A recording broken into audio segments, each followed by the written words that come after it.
وتطمئن القلوب।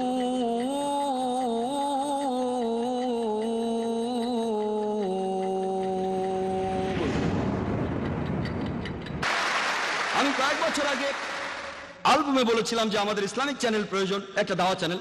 আলহামদুলিল্লাহ সুম্মা আলহামদুলিল্লাহ, আপনারাও শুনে খুশি হবেন যে ইনশাল্লাহ আগামী 2-3 সপ্তাহের মধ্যে আমরা শুরু করতে যাচ্ছি একটা ইসলামিক দাওয়া চ্যানেল। চ্যানেলটার নাম হবে পিস টিভি।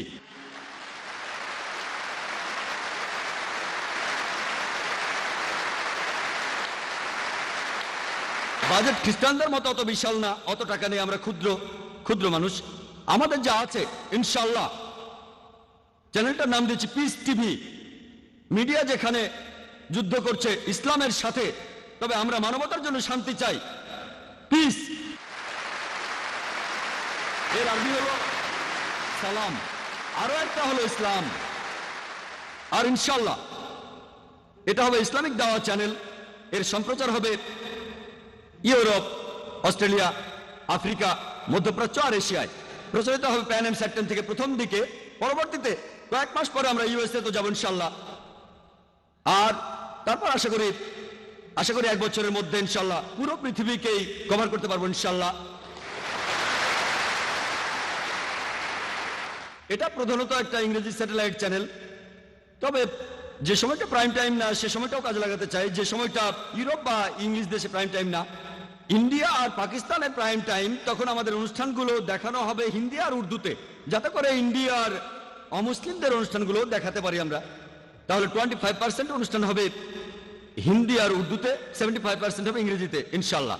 আপনাদের অনুরোধ করবো আমাদের জন্য দোয়া করতে, যে ইনশাল্লাহ এই পিস টিভির মাধ্যমে আমরা এই শান্তি ধর্মটাকে পুরো পৃথিবীতে ছড়িয়ে দেবো ইনশাল্লাহ। মুসলিমদের এটা জানতে হবে যে কিভাবে টেবিলটা উল্টে দেওয়া যায়। আমার লেকচার শেষ করার আগে আমি একটা উদাহরণ দেব। গত কয়েক মাস ধরে আপনারা যারা ভারত উপমহাদেশের অধিবাসী, এখন অবশ্য সেটা আন্তর্জাতিক খবর, আপনারা হয়তো সানিয়া মির্জার খবরটা শুনেছেন। সানিয়া মির্জার নাম শুনেছেন? বাহ বাহ, মাশাআল্লাহ, সবাই জানেন দেখছি। কেন? কারণ হলো মিডিয়া। সবাই সানিয়া মির্জাকে চেনে। কিভাবে? কারণ মিডিয়া চিনিয়েছে। এই মিডিয়াটাকে দিয়েছে পাবলিসিটি। এর কারণটা জানেন কেন? কারণ সে একজন মুসলিম। শুধু মুসলিম হওয়ার কারণে না, কারণ সে মুসলিম হয়ে এমন ড্রেস পরেছে, স্কার্ট আর শর্টস।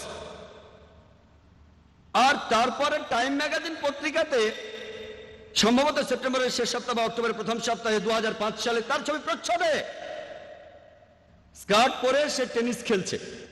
কেন জানেন? কেন? আমরা সবাই জানি।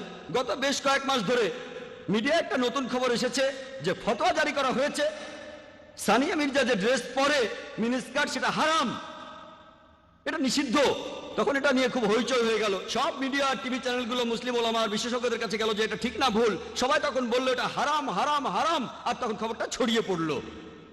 মিডিয়া ঠিক এই কাজটাই করে, ইনফরমেশন জোগাড় করে, তারপর যেভাবে উপস্থাপন করে, তখন অমুসলিমরা ভাববে এটা কোন ধরনের ধর্ম। একজন মহিলা খেলাধুলা করছে আর ধর্ম তাকে বাধা দিচ্ছে। ইসলাম ধর্মের নিয়ম কারণ আমরা বদলাতে পারবো না, যেটা ভুল সেটা ভুল, কিন্তু কিভাবে বলছেন সেটাই ইম্পর্টেন্ট। আল্লাহ পবিত্র কোরআনে সূরা নাহলের 125 নম্বর আয়াতে উল্লেখ করেছেন, উদু ইলা সাবিলি রাব্বিকা বিল হিকমা ওয়াল মাউযিজাতিল হাসানা ওয়াজাদিলহুম বিল্লাতি আহসান। প্রতিপালকের পথে মানুষকে আহ্বান করো হিকমত ও সদুপদেশ দ্বারা, এবং তাদের সাথে তর্ক করো ও যুক্তি দেখাও সবচেয়ে উত্তম ও গ্রহণযোগ্য পন্থায়। আমাকে যখন প্রশ্নটা করা হলো, আমি সাধারণত মিডিয়ার সামনে কথা বলি না, এটা অবশ্য অন্য কারণ আছে, নর্মাল মিডিয়াগুলো। এর কারণটা আমি পরে বলবো, পরে আমি কারণটা বলবো। তবে বোম্বেতে আমরা প্রতি সপ্তাহে লেকচার আয়োজন করি, প্রশ্নোত্তর পর্ব থাকে। সেই লেকচারে কয়েকশো মানুষ এসেছিল। একজন আমাকে এই প্রশ্নটা করেছিল, আমি তাকে বলেছিলাম আমাদের জানা উচিত কিভাবে মিডিয়ার সাথে কথা বলতে হবে। আমি প্রথমে আন্তর্জাতিক মিডিয়াকে প্রশ্ন করব যে আপনারা কেন প্রশ্নটা করছেন মুসলিম ওলামাদের, মুসলিম শিয়ুখদের আর বিশেষজ্ঞদের, যে সানিয়া মির্জা যে পোশাকটা পরছে সেটা ঠিক না ভুল। সে তো র্যাঙ্কিং এ 34 নম্বর। কত নম্বর? 34 নম্বর। আপনারা কেন এই প্রশ্নটা কোনো খ্রিস্টান ধর্মযাজককে করছেন না সেরেনা উইলিয়ামসের ব্যাপারে? সেরেনা উইলিয়ামস র্যাঙ্কিং এ 1 নম্বর। আপনারা কেন খ্রিস্টান ধর্মযাজকদের প্রশ্নটা করছেন না যে সেরেনা উইলিয়ামস যে পোশাকটা পরে সেটা ঠিক না ভুল? তাদের প্রশ্ন করুন না। আপনারা ভ্যাটিকান সিটির পোপের কাছে প্রশ্ন করুন, সেরেনা উইলিয়ামস যে পোশাকটা পরে, অথবা সানিয়া মির্জার আগে যারা আছে 33 জন, তাদের অধিকাংশই হচ্ছে খ্রিস্টান। আপনারা খ্রিস্টান ধর্মযাজক আর পোপকে প্রশ্ন করুন তাদের পোশাকটা ঠিক না ভুল। খ্রিস্টানদের বাইবেল পড়লে দেখবেন, বাইবেলের বুক অফ ডিউটেরোনমি বলছে 22 নম্বর অধ্যায়ের 5 নম্বর অনুচ্ছেদে মহিলারা এমন কোনো পোশাক পরবে না যেটা পুরুষের পোশাকের মতো, পুরুষরা মহিলাদের পোশাক পরবে না। যারা এমনটা করবে তারা প্রভুর ঘৃণার পাত্র হবে। 1 তিমথি 2 নম্বর অধ্যায় 9 অনুচ্ছেদে আছে যে মহিলারা পোশাক পরবে শালীনতার সাথে, সংযমের সাথে। তারা কোনো রকম অলংকৃত চুল পরবে না, অথবা স্বর্ণ বা মুক্তা বা দামি পোশাক পরবে না। একজন খ্রিস্টান মহিলারও শরীর ঢেকে রাখা উচিত। আপনারা খ্রিস্টান নানদের ঠিক সেভাবেই দেখেন। নানদের কেমন দেখেছেন? তাদেরকে মুসলিম মহিলাদের মতোই দেখায়। আপনারা যদি কখনো মাদার মেরির ছবি দেখে থাকেন, তাকে আল্লাহ শান্তিতে রাখুন, তার শরীরও মাথা থেকে পা পর্যন্ত ঢাকা, শুধু মুখ আর কবজি পর্যন্ত হাত খোলা।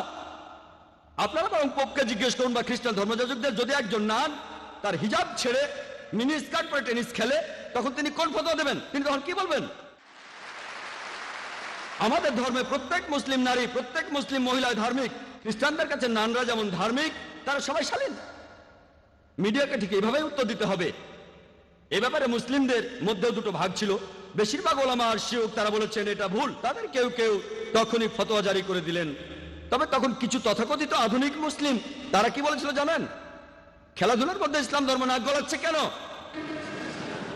একজন মুসলিম পলিটিশিয়ান বলেছেন এই শিয়খরা, এই ওলামাগণ খেলাধুলা সম্পর্কে কিছু জানে না, তাই তারা চুপ থাকলেই ভালো। আমি সেই পলিটিশিয়ানকে বলছি, আপনি যদি ইসলাম সম্পর্কে না জানেন তাহলে আপনারই চুপ থাকা ভালো।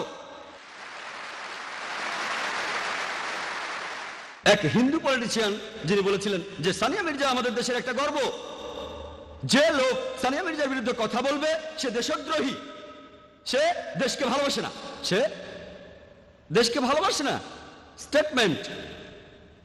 আমি বলেছিলাম যে লোক সানিয়া মির্জার এই পোশাকটাকে সমর্থন করে সে বেদের বিরুদ্ধে কথা বলছে। কারণ হিন্দুদের বেদ বলছে, ঋগ্বেদের 10 নম্বর গ্রন্থের 85 নম্বর অনুচ্ছেদের 30 পরিচ্ছেদে মহিলারা পুরুষদের মতো পোশাক পরবে না, আর পুরুষরাও তাদের স্ত্রীদের মতো পোশাক পরবে না। এরপর ঋগ্বেদে আছে 8 নম্বর গ্রন্থের 33 অনুচ্ছেদের 19 নম্বর পরিচ্ছেদে বলা হয়েছে যে ব্রহ্মা মহান ঈশ্বর তোমাদের নারী বানিয়েছেন, তার দৃষ্টি আনত করো আর পর্দার আড়ালে থাকো। তাহলে হিন্দু ধর্মগ্রন্থ বলছে স্কার্ট পরা হারাম। তাহলে যেসব ইন্ডিয়ান স্কার্ট পরাকে সমর্থন করেন, আমি তাদের বলছি এই হিন্দু পলিটিশিয়ান তার ধর্মগ্রন্থের বিরুদ্ধে কথা বলেছেন। এভাবেই টেবিলটাকে উল্টে দেন। আমাদের দিকে কেন গুলি ছোড়া হবে? হিন্দুদের জিজ্ঞেস করেন না এটা কি ইন্ডিয়ান কালচার? এছাড়াও আরেকজন হিন্দু পলিটিশিয়ান তিনি বলেছিলেন যে এটা হলো ইন্টারন্যাশনাল স্পোর্টস। এইসব পলিটিশিয়ানরা আসলে সবাই এক, হোক হিন্দু, মুসলিম বা খ্রিস্টান, তাদের বেশিরভাগই নিজেদের স্বার্থ উদ্ধারের জন্য লড়াই করে যাচ্ছে। এই হিন্দু পলিটিশিয়ান তখন বললেন এটা ইন্টারন্যাশনাল স্পোর্টস, তাই তাকে এখানে তাদের নিয়ম অনুযায়ী পোশাক পরতে হবে। আর মানুষজন জানে না যে পোশাকটা পরে এতে করে তার পারফরমেন্স ভালো হয়। আচ্ছা ঠিক আছে, মানলাম, এটা মেনে নিলাম। এই পোশাকটা পড়তে বলা হয়, হয়তো পারফরমেন্স ভালো হয় কতখানি, 0.5%, 1%, মেনে নিলাম, তর্ক করব না। কিন্তু যদি ইতিহাস দেখেন 15 বছর আগে, 20 বছর আগে, 25 বছর আগে, তখন মহিলারা তারা যখন ব্যাডমিন্টন টাইপের কিছু খেলতো তাদের পুরো শরীর ঢাকা থাকতো। এমনকি ইরানেও দেখবেন মহিলারা তাদের পুরো শরীর ঢেকে স্কার্ফ পরে খেলছে। যদি আপনার কথা মেনেও নেই যে পারফরমেন্স ভালো হয় এই শর্টস পরলে, আমি আপনাকে প্রশ্ন করছি, আগামীকাল যদি বিচ ভলিবল ইন্টারন্যাশনাল স্পোর্টস হয়, আপনার মেয়েকে কি বিকিনি পরিয়ে সেখানে খেলতে পাঠাবেন? আগামীকাল যদি বিচ ভলিবল ইন্টারন্যাশনাল স্পোর্টস হয়, আপনার মেয়েকে কি বিকিনি পরিয়ে সেখানে খেলতে পাঠাবেন? ইন্ডিয়ান কালচার কি এটার অনুমতি দেয়? তারপর তারা বলবেন সুইমিং এ প্রতিযোগীরা কম পোশাক পরে ভালোভাবে সাঁতার কাটার জন্য, এজন্য পুরুষরা শুধু একটা ব্রিফ পরে আর মহিলারা বিকিনি পরে। তবে আপনাদের এটাও বুঝতে হবে, মানতে হবে, যদি কোনো পোশাক না পরেন পারফরমেন্স আরো ভালো হবে। তাহলে কি মহিলাদের নগ্ন হয়ে সাঁতার কাটতে বলবেন? এই দ্বিমুখী নীতি কেন? তখন তিনি বলবেন না না এটা অশালীন। আপনাদের শালীনতা লেভেল এখানে, আমাদের শালীনতা লেভেল এখানে। আপনাদের এই ব্যাপারটা বুঝতে হবে। আপনাদের কাছে যেটা শালীন আমাদের কাছে সেটা অশালীন। কেন আপনারা এই নিয়মটা করছেন না যে সুইমিং এ পুরুষ মহিলা নগ্ন হয়ে সাঁতার কাটবে, এতে পারফরমেন্স আরো ভালো হবে? কিন্তু না, তাদের শালীনতার লেভেল এখানে। তাই এভাবে উত্তর দিয়ে টেবিলটাকে উল্টে দিতে হবে। দুর্ভাগ্যজনকভাবে আমরা চুপচাপ বসে থাকি, আমরা মিডিয়ার কাছে নিজেদের হাসির পাত্রে পরিণত করেছি। ব্যাপারে আসি, ওলামাদের কিভাবে উত্তর দেওয়া উচিত। আমি এই সব ওলামাদের বিপক্ষে নই, আসলে তারা মিডিয়ায় কথা বলতে অভ্যস্ত নন। যদি আমাকে কেউ প্রশ্নটা করে ইসলামিক দৃষ্টিভঙ্গি এ ব্যাপারে ইসলাম কি বলে যে সানিয়া মির্জা একজন টেনিস খেলোয়াড় হয়ে যে রকম পোশাক পরে এটা ঠিক না ভুল, আমি উত্তরে বলতাম সানিয়া মির্জা সম্পর্কে বলার আগে আমি আরেকটা কথা বলি যে অনেক মুসলিম পুরুষ আছেন যারা ক্রিকেট খেলেন, ইন্ডিয়ান টিমে খেলেন, অন্যান্য টিমেও খেলেন, তাদের অনেকেই সালাহ আদায় করেন না। সহিহ মুসলিম বলছে বুক অফ সালাতে ঈমান আর কুফরির মধ্যে ব্যবধানটা হলো সালাহ। সালাহ হলো তাওহীদের পরে সবচেয়ে গুরুত্বপূর্ণ স্তম্ভ, খুবই গুরুত্বপূর্ণ। শিরক করার পর সবচেয়ে বড় গুনাহ হলো সালাহ আদায় না করা। তাই আমার মত অনুযায়ী যেসব মুসলিম পুরুষ ক্রিকেট খেলেন আর সালাহ আদায় করেন না, তারা সানিয়া মির্জা চাইতে বড় গুনাহগার। সানিয়া মির্জা সালাহ আদায় করে।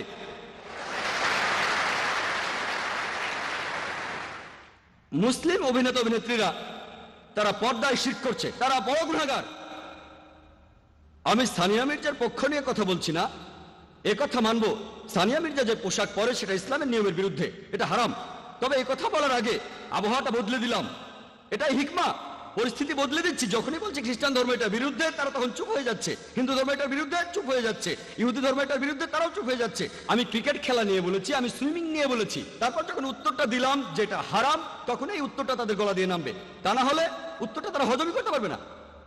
আমি বলেছি এটা ভালো, সানিয়া মির্জা অন্তত পক্ষে সালাহ আদায় করে, সে কম গুনাহগার অন্তত ওই মুসলিম ক্রিকেটারদের চাইতে যারা সালাহ আদায় করে না। 4 দিন খেলছে, 5 দিন খেলছে, সালাবাদ। আল্লাহ আমাদের সালাহ আদায় করার নির্দেশ দিয়েছেন। হয়তো ভবিষ্যতে সানিয়া মির্জা ইসলামিক পোশাক পরবে ইনশাল্লাহ। তারপর সে পুরুষদের সাথে খেলতে পারবে কি পারবে না সেটা আরেকটা ইস্যু। কিন্তু আমি এমন ফতোয়া দিচ্ছি না যে সে যা করছে ঠিক। তবে মুসলিমদের এটা জানা উচিত কিভাবে টেবিলটা উল্টে দেওয়া যায়, কিভাবে হিকমার সাথে উত্তর দেওয়া যায়। যখনই আপনি এভাবে উত্তর দেবেন তখনই সবাই চুপ হয়ে যাবে। দুর্ভাগ্যজনকভাবে আমরা মুসলিমরা মিডিয়ার সামনে নিজেদেরকে হাসির পাত্রে পরিণত করছি। সাধারণত আমি মিডিয়ার সামনে কোনো ইন্টারভিউ দেই না। কেন? ধরুন আমি 5 মিনিট ধরে একটা প্রশ্নের উত্তর দেই, বেশিরভাগ সময় তারা উদ্দেশ্যমূলকভাবে এটা এডিট করে আর আমার বক্তব্যটা বদলে দেয়। মাঝে মধ্যে সময়ের স্বল্পতার কারণে সেটাকে ছোট করে আর না বুঝেই তারা বক্তব্যটাকে বদলে দেয়। ইচ্ছা অনিচ্ছা জানি না, তবে বেশিরভাগ সময় হয়ে থাকে আমার উত্তরটা যদি ঠিকমতো হয় তারা কেটে ফেলে, এডিট করে ফেলে। তারপর উত্তরটা শুনে অন্যরকম মনে হবে, অথবা না বুঝে শুনে ছোট করতে গিয়ে আমার বক্তব্যটা অন্যরকম হয়ে যায়। এজন্য ইচ্ছে করেই তাদের আমি এড়িয়ে চলি। যদিও অনেক মিডিয়া থেকে আমাকে আমন্ত্রণ জানানো হয়, অনেক আন্তর্জাতিক মিডিয়াতে ইন্টারভিউর জন্য ডাকা হয়, আমাকে বেশিরভাগ সময় এড়িয়ে চলি। ইনশাআল্লাহ যখন আমাদের চ্যানেল হবে তখন সঠিক চিত্রটা তুলে ধরতে পারবো। আমাদের টেপের কপি দেব, যদি দেখতে চান এটা দেখেন, যদি এডিট করেন আমাদের চ্যানেলে সম্পূর্ণটা দেখাবো ইনশাআল্লাহ। একটা চ্যানেল শুরু করা নিঃসন্দেহে খুবই কঠিন কাজ, আর তারপর একটা চ্যানেল শুরু করে কোরআন এবং সহিহ হাদিস অনুযায়ী সেটাকে চালানো, সেটা আরো কঠিন কাজ। ইনশাআল্লাহ আমি আল্লাহর কাছে দোয়া করছি, আপনারাও দোয়া করবেন যাতে সঠিক পথে চলতে পারি, কোরআন সহিহ হাদিস মেনে চলতে পারি, আর যেন এভাবে ইসলামকে ছড়াতে পারি। আমার লেকচার শেষ করার আগে পবিত্র কোরআনের একটি উদ্ধৃতি দিচ্ছে। সূরা ইসরার 81 নম্বর আয়াতে বলা হয়েছে, وقل جاء الحق وزهق الباطل إن الباطل كان زهوقا। যখন সত্য এসে মিথ্যের সামনে দাঁড়ায় মিথ্যে বিলুপ্ত হয়ে যায়, কারণ মিথ্যা প্রকৃতিগত কারণে বিলুপ্ত হয়ে যাবে। ওয়া আখিরু দাওয়ানা আলহামদুলিল্লাহি রাব্বিল আলামিন।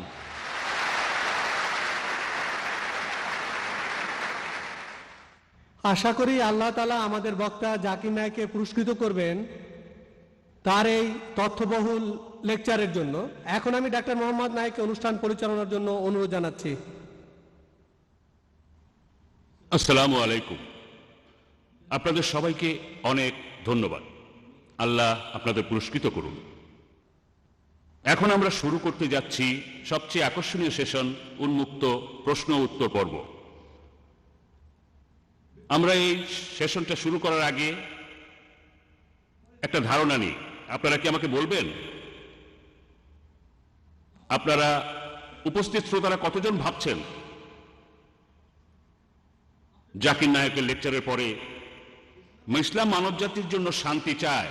আপনাদের হাত তুলবেন প্লিজ। আলহামদুলিল্লাহ, আলহামদুলিল্লাহ। এবারে আপনারা বিভিন্ন প্রশ্ন করবেন ডক্টর জাকিরকে।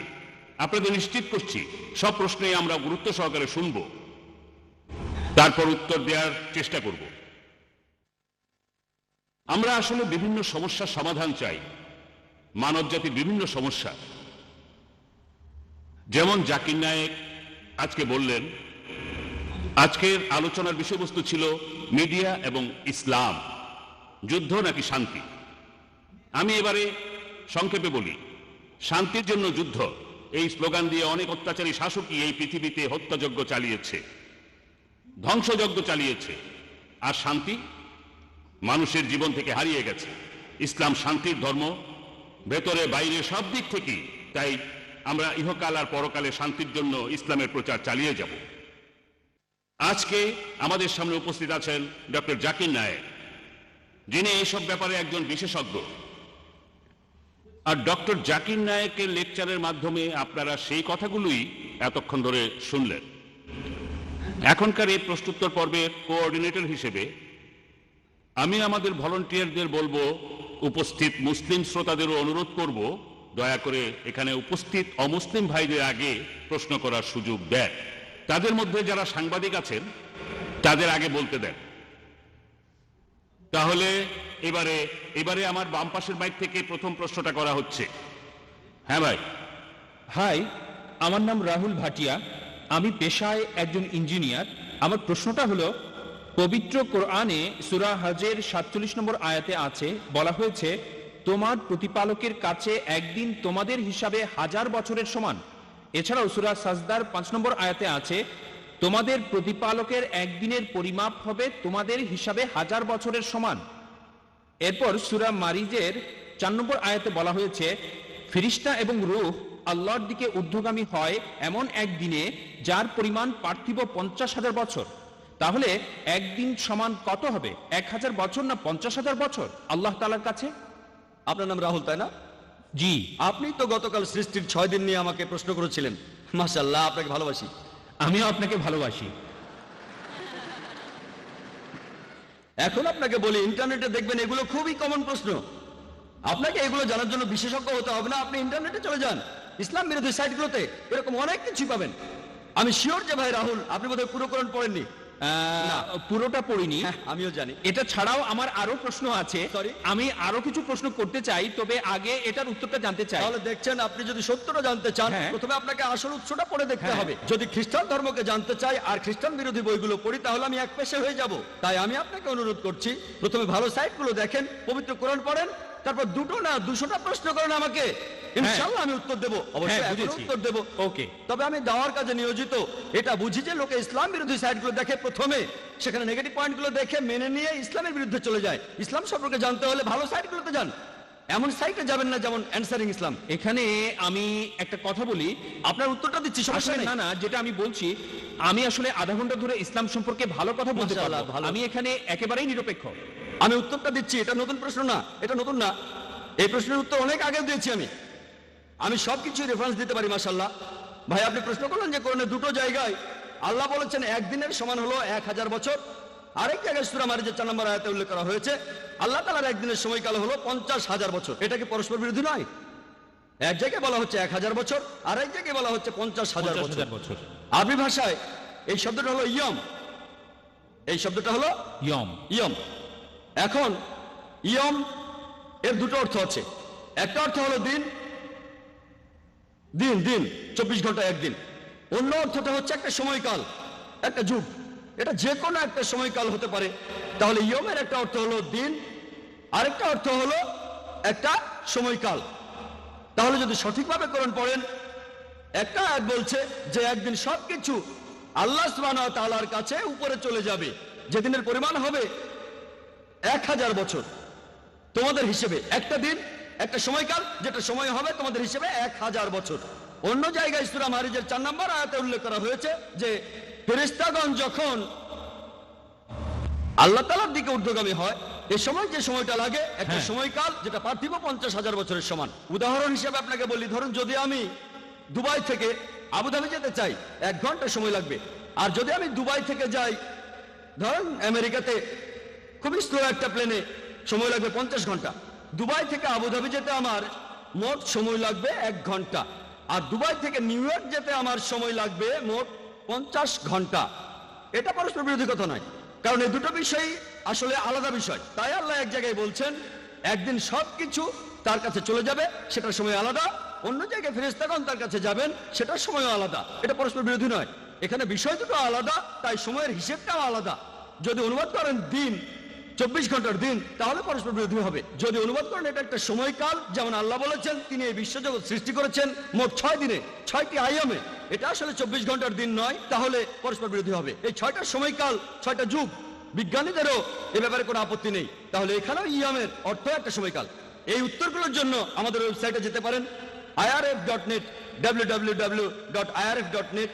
ইনশাআল্লাহ বেশিরভাগ প্রশ্নের উত্তর সেখানে পাবেন। আশা করি উত্তরটা পেয়েছেন। স্যার, এখানে তাহলে দুইটা হলো আলাদা জিনিস। হ্যাঁ, ঠিক। এক্সেলেন্ট।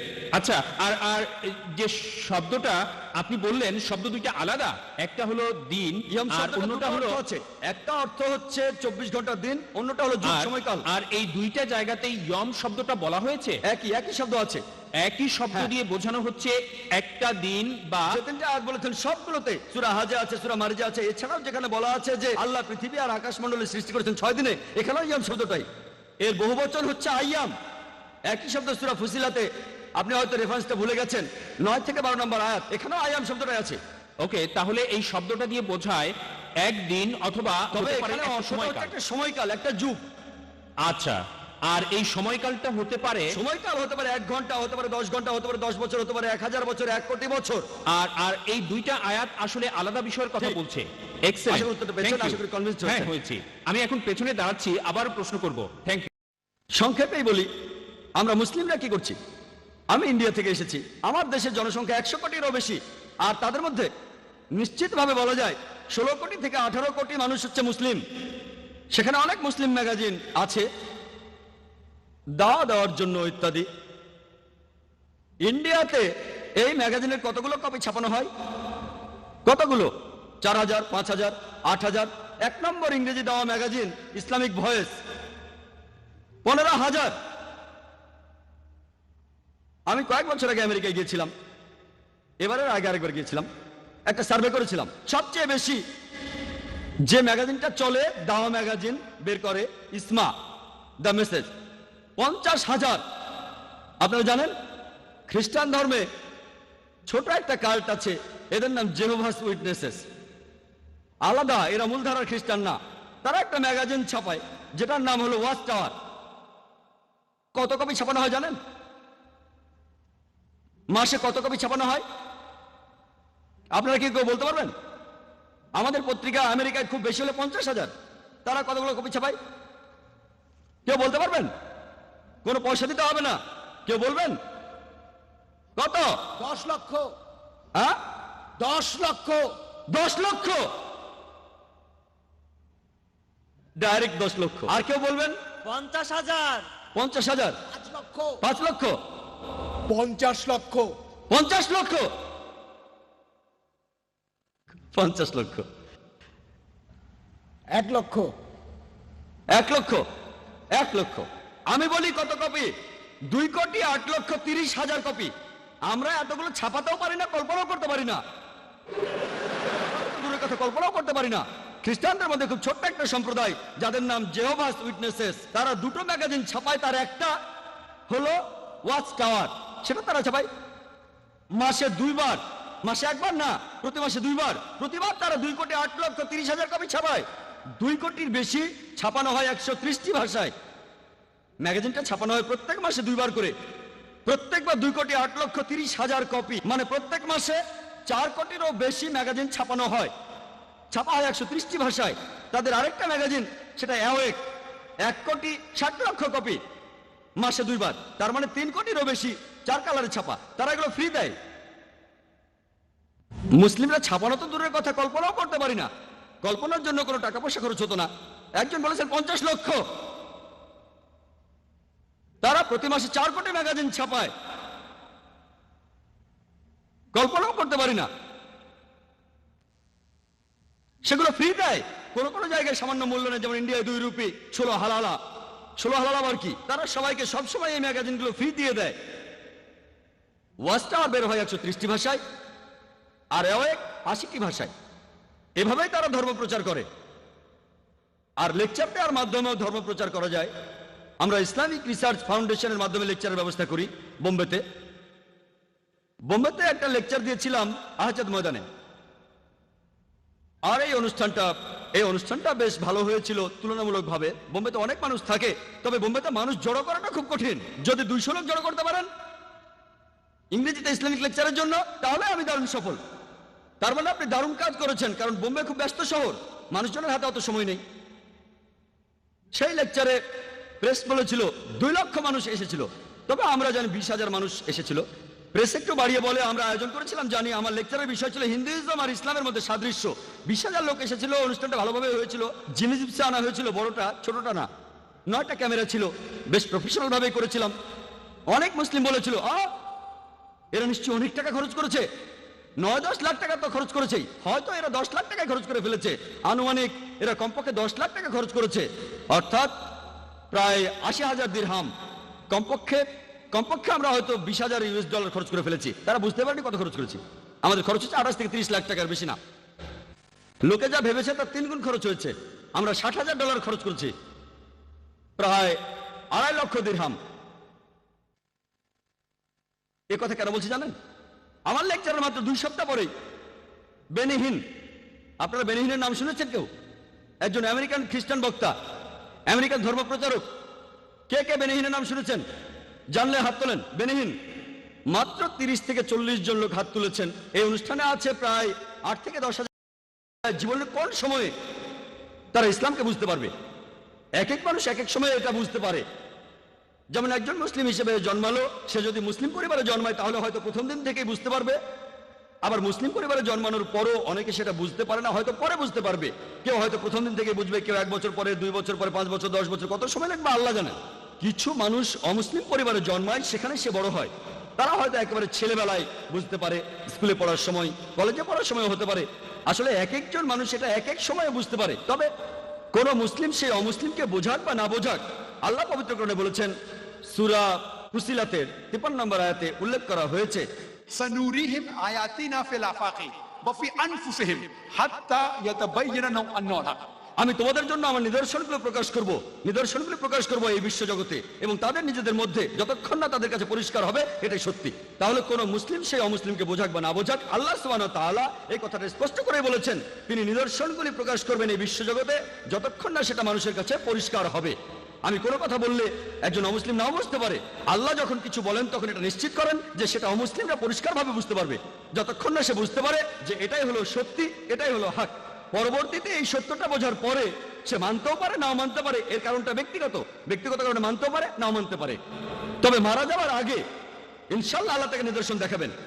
এখন কবে কখন আল্লাহ ভালো জানেন, তবে মারা যাওয়ার আগে আর রোজ কিয়ামতের দিন পবিত্র কোরআন আমাদের বলছে যে যারা ইসলামকে প্রত্যাখ্যান করে তারা কখনো আল্লাহর কাছে অভিযোগ করতে পারবে না যে আমি কোনো নিদর্শন পাইনি, কেন আমাকে জাহান্নামে পাঠাচ্ছেন। তারা শুধু বলবে আমাদের ক্ষমা করে দেন, আমরা ভুল করেছি। কারণ তারা জানে যে তারা নিদর্শন দেখেছে কিন্তু তখন গ্রহণ করেনি। তারা শুধু আল্লাহকে বলবে আমাদের আরেকটা সুযোগ দেন, আল্লাহ তখন বলবেন অনেক দেরি হয়ে গেছে। তাহলে আল্লাহ অবশ্যই তাদের নিদর্শন দেখাবেন তারা মারা যাওয়ার আগে। আশা করি উত্তরটা পেয়েছেন। হ্যাঁ ভাই, আমার নাম মহেশ। আপনি আজকেও খুব সুন্দর একটা লেকচার দিলেন। আমার প্রশ্নটা হলো, পবিত্র কোরআনে একটা সূরা আছে, নবী মুহাম্মদ সাল্লাল্লাহু আলাইহি ওয়াসাল্লাম বলেছেন, একটা দোয়া আছে, তিনি বলেছেন তৃষ্ণা তখন চলে যায় সন্ধ্যায় রোজা ভাঙার পরে, তৃষ্ণা তখন চলে যায় আর শিরায় তখন রক্ত সঞ্চালিত হয়। আপনি কি এটার ব্যাখ্যা দিতে পারবেন? ভাই আপনি মাশাআল্লাহ অনুবাদ করে শোনালেন একটা দোয়ার যেটাতে ইফতার করা হয়। আর আমি আপনাকে বলবো যে মাশাআল্লাহ আপনি আস্তে আস্তে বোঝার চেষ্টা করছেন এই শান্তির ধর্মকে, এই সত্যের ধর্মকে। আমি দোয়া করি আল্লাহ যেন আপনাকে হেদায়েত করেন। ভাই প্রশ্ন করেছেন যে আমরা ইফতারের সময় যে দোয়াটা পড়ি তার অর্থটা আসলে কি। আমরা ইফতারের সময় আল্লাহ তাআলার কাছে প্রার্থনা করি যে তৃষ্ণা তখন চলে গেছে আর ধমনীতে রক্ত চলাচল বেড়েছে। আমরা যখন ইফতার করতে যাই আল্লাহ তাআলার কাছে প্রার্থনা করি যে আমাদের ইফতারের সময় আমাদের তৃষ্ণা চলে গেছে। আর আমরা তখন বিভিন্ন খাবার খাই, পানি খাই, আল্লাহ তাআলার কাছে দোয়া করি যে আমরা রোজা রাখতে পেরেছি, এখন রোজা ভাঙার সময় হয়েছে, এখন আমাদের তৃষ্ণা দূর হয়ে যাচ্ছে, আমাদের ক্ষুধা দূর হয়ে যাচ্ছে। এটাই হলো দোয়া। আমরা বলছি যে আমাদের তৃষ্ণা এখন চলে যাচ্ছে এই রোজা ভাঙার মাধ্যমে। আমাদের ইফতারের আগে এই দোয়াটা আমরা পড়ে থাকি। আশা করি উত্তরটা পেয়েছেন। হ্যাঁ ভাই, আমার নাম দেবাশিস গাঙ্গুলি। আমি পেশাগতভাবে একজন ইঞ্জিনিয়ার আর ফ্রিল্যান্স সাংবাদিক। এই অনুষ্ঠান নিয়ে একটা রিপোর্ট করব। আমি আপনাকে আসলে বেশ কয়েকটা প্রশ্ন করতে চাই। আপনার কাছে আমার প্রথম প্রশ্ন, আপনার দেশ নিয়ে আপনি কি গর্বিত? সাধারণত সাংবাদিকরা একটা প্রশ্ন করে, সেটার উত্তর দেওয়ার পরে দ্বিতীয় প্রশ্নটাই হয় ট্র্যাপ। তবে দাঁড়ান দাঁড়ান, আমি বলি, না না, আপনি আমাকে উত্তরটা বলতে দেন। আমাকে এটা বলতে দিন। আমাকে আপনি উত্তরটা বলতে দেন। আমাকে শেষ করতে দিন। আমি এই না, না, অভিযোগের বিরুদ্ধে বলি। আমি আপনার অবশ্যই, সাথে অবশ্যই। খোলা মনে কথা বলতে চাই। থ্যাংক আমি ইউ। আপনাকে দোষ দিচ্ছি না, আমি বলছি বেশিরভাগ সাংবাদিকরাই। আমি এটা বলছি না যে আপনিও এরকমই হতে পারেন, নাও হতে পারেন সেটা। আপনি তো কথাটা বলেই ফেললেন। তবে বেশিরভাগ সাংবাদিকই, এখানে আপনারা একটা জিনিস ভালো করে দেখেন, আমি লাইনেই আছি। যদি কোনো লোক মাত্র একটা প্রশ্ন করতে চায়, সে প্রশ্ন করেই তখন চলে যায়। ইনি দুটো প্রশ্ন করবেন, যুক্তি কথাই বলে। উনি আমার উত্তরটা শুনতে চান, আমি প্রথম উত্তরটা দেওয়ার পরে দ্বিতীয় প্রশ্নটাই হবে ট্র্যাপিং। যদি দুটো প্রশ্ন একসাথেই করেন তাহলে সেটা ট্র্যাপ না, কিন্তু কোনো সমস্যা নেই, আমার উত্তর একই হবে। পরে যে প্রশ্নই করুন না কেন, আমি আমার দেশকে নিয়ে গর্বিত। That's great. পৃথিবীর খুব কম দেশগুলোর মধ্যে ইন্ডিয়া একটা, যে দেশ অধিকার দেয় তার দেশের নাগরিকদের যে তারা তাদের ধর্মকে প্রচার করতে পারবে, পালনও করতে পারবে। আমি আমার দেশ নিয়ে গর্বিত। আমি আমার দ্বিতীয় প্রশ্নের উত্তর পেয়ে গেছি। আমি আমার দেশ নিয়ে অনেক ব্যাপারে গর্বিত।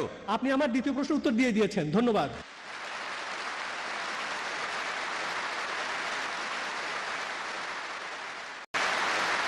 ধন্যবাদ। এবারে প্রশ্নটা মহিলাদের মধ্য থেকে। এই প্রশ্নটাও করেছেন একজন অমুসলিম। হেমা খাতার উসমান প্রশ্ন করেছেন, আপনি বললেন মুসলমানদের মাঝে কিছু কুলাঙ্গার আছে যারা খারাপ কাজ করে, মিডিয়াও তাদের তুলে ধরে।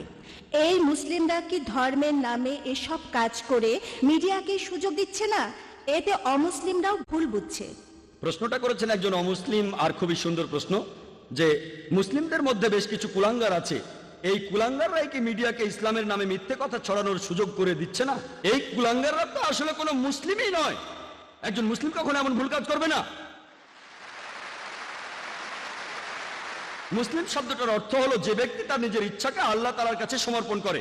মুসলিমদের মধ্যে এই কুলাঙ্গাররা হচ্ছে আসলে নকল মুসলিম। নাম হতে পারে মোহাম্মদ, জাকির, আব্দুল্লাহ, সুলতান ইত্যাদি ইত্যাদি। নাম দিয়ে আপনি মুসলিম হবেন না, আপনি মুসলিম হবেন কাজ দিয়ে। আল্লাহর কাছে নিজের ইচ্ছাকে সমর্পণ করলেই আপনি মুসলিম হবেন।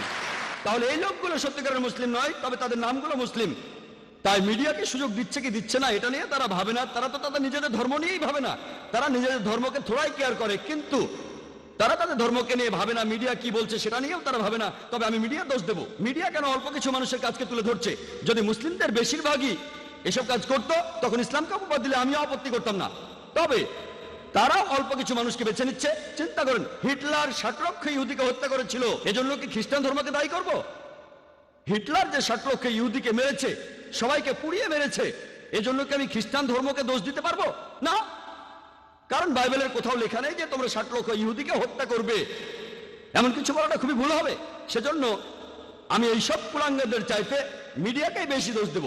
প্রত্যেক গোত্রে আপনারা কিছু কুলাঙ্গার খুঁজে পাবেন, আর আমি আমার অনেক লেকচারে এইসব কুলাঙ্গারদের বিরুদ্ধে বলেছি। মিডিয়ার উচিত এমন খবর প্রচার করা যেটা সত্যি, কিন্তু তারা এইসব কুলাঙ্গারদের দেখিয়ে বলতে চায় এরাই হচ্ছে আসল মুসলিম। তারা এভাবে বলতে পারে যে এই মুসলিম চুরি করেছে তারা মাত্র 1 জন, 5 জন, 10 জন, আর মুসলিমদের সংখ্যা 100 কোটিরও বেশি। এভাবে বললে কোনো সমস্যা নেই। তবে তারা বলতে চায় যে সব মুসলিমই ভুল কাজ করছে। যদি একজন মুসলিম ড্রাগস নিয়ে ধরা পড়ে, মিডিয়া এমন ভাব করবে যেন সব মুসলিমই ড্রাগস নিয়ে ব্যবসা করে যাচ্ছে। মিডিয়ার উচিত হবে সত্য কথা প্রচার করা। আমিও সেটাই চাই। আশা করি উত্তরটা পেয়েছেন। হ্যাঁ ভাই, ডক্টর জাকির নায়েক, পিস টিভির কার্যক্রম শুরু করার জন্য আপনাকে আগাম অভিনন্দন। আমি দর্শকদের হাততালি দিয়ে অভিনন্দন জানাতে অনুরোধ করছি।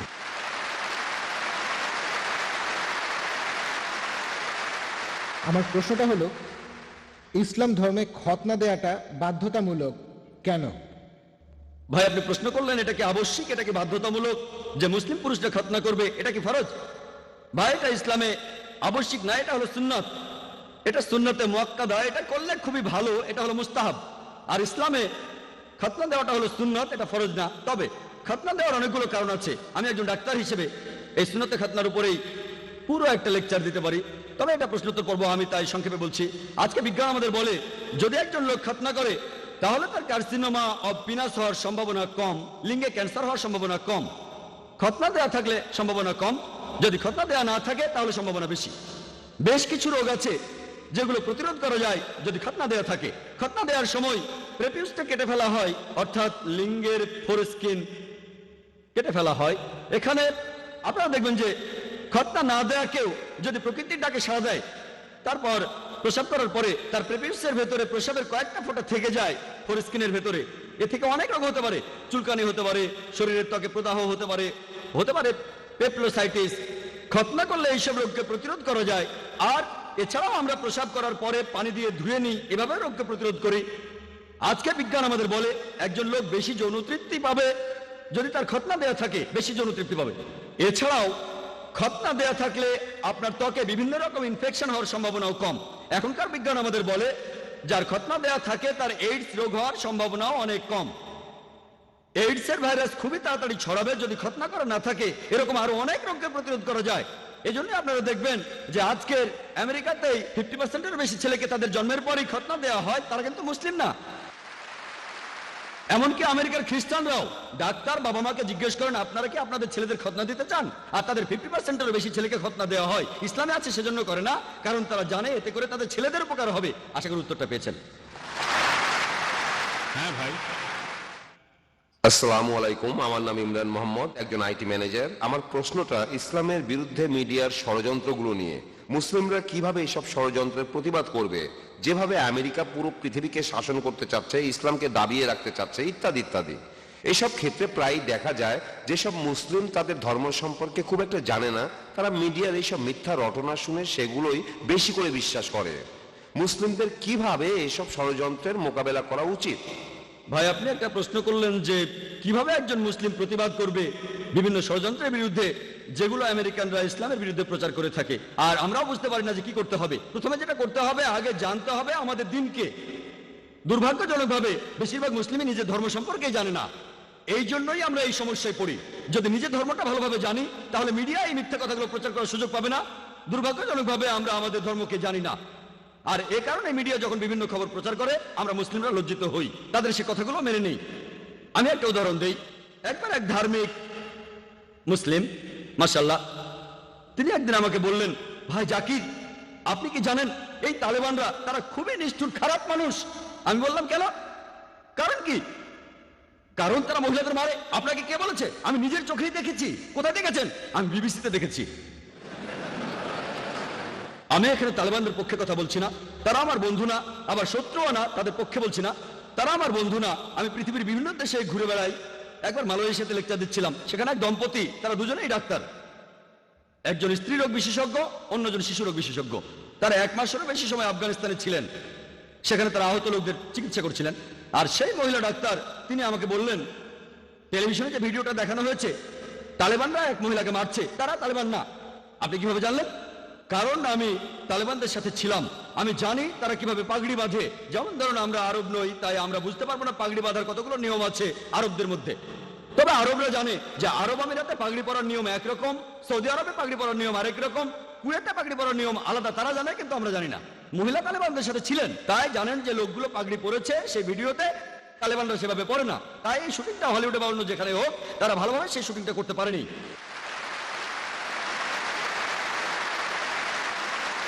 মিডিয়া এভাবে সবকিছু বদলে দিতে পারে।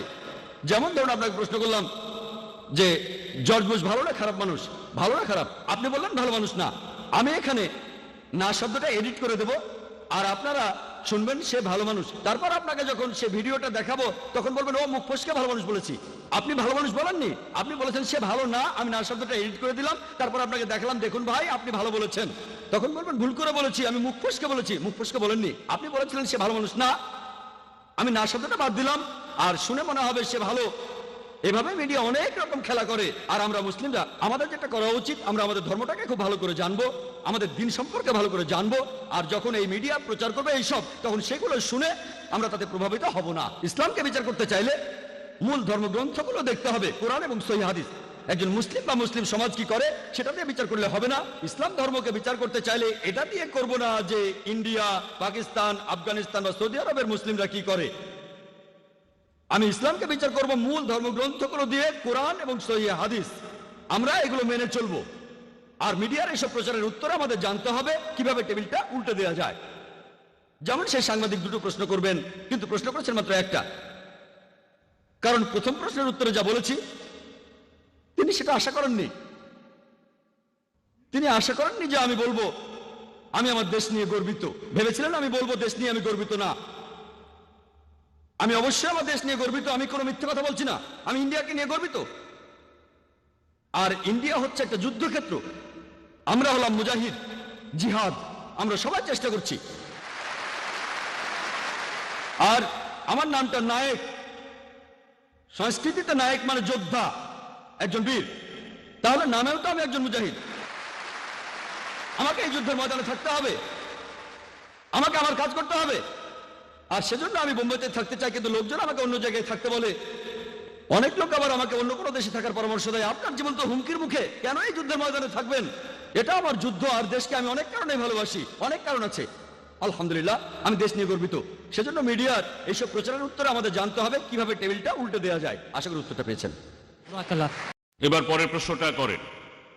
যদি এখানে কোনো অমুসলিম ভাই থাকেন যিনি প্রশ্ন করতে চান, আমি নিশ্চিত করছি আমরা আপনার প্রশ্ন গুরুত্বের সাথেই শুনবো আর সেভাবেই উত্তর দেব। যে কোনো ব্যাপারে আপনারা ভিন্ন মত হতে পারেন।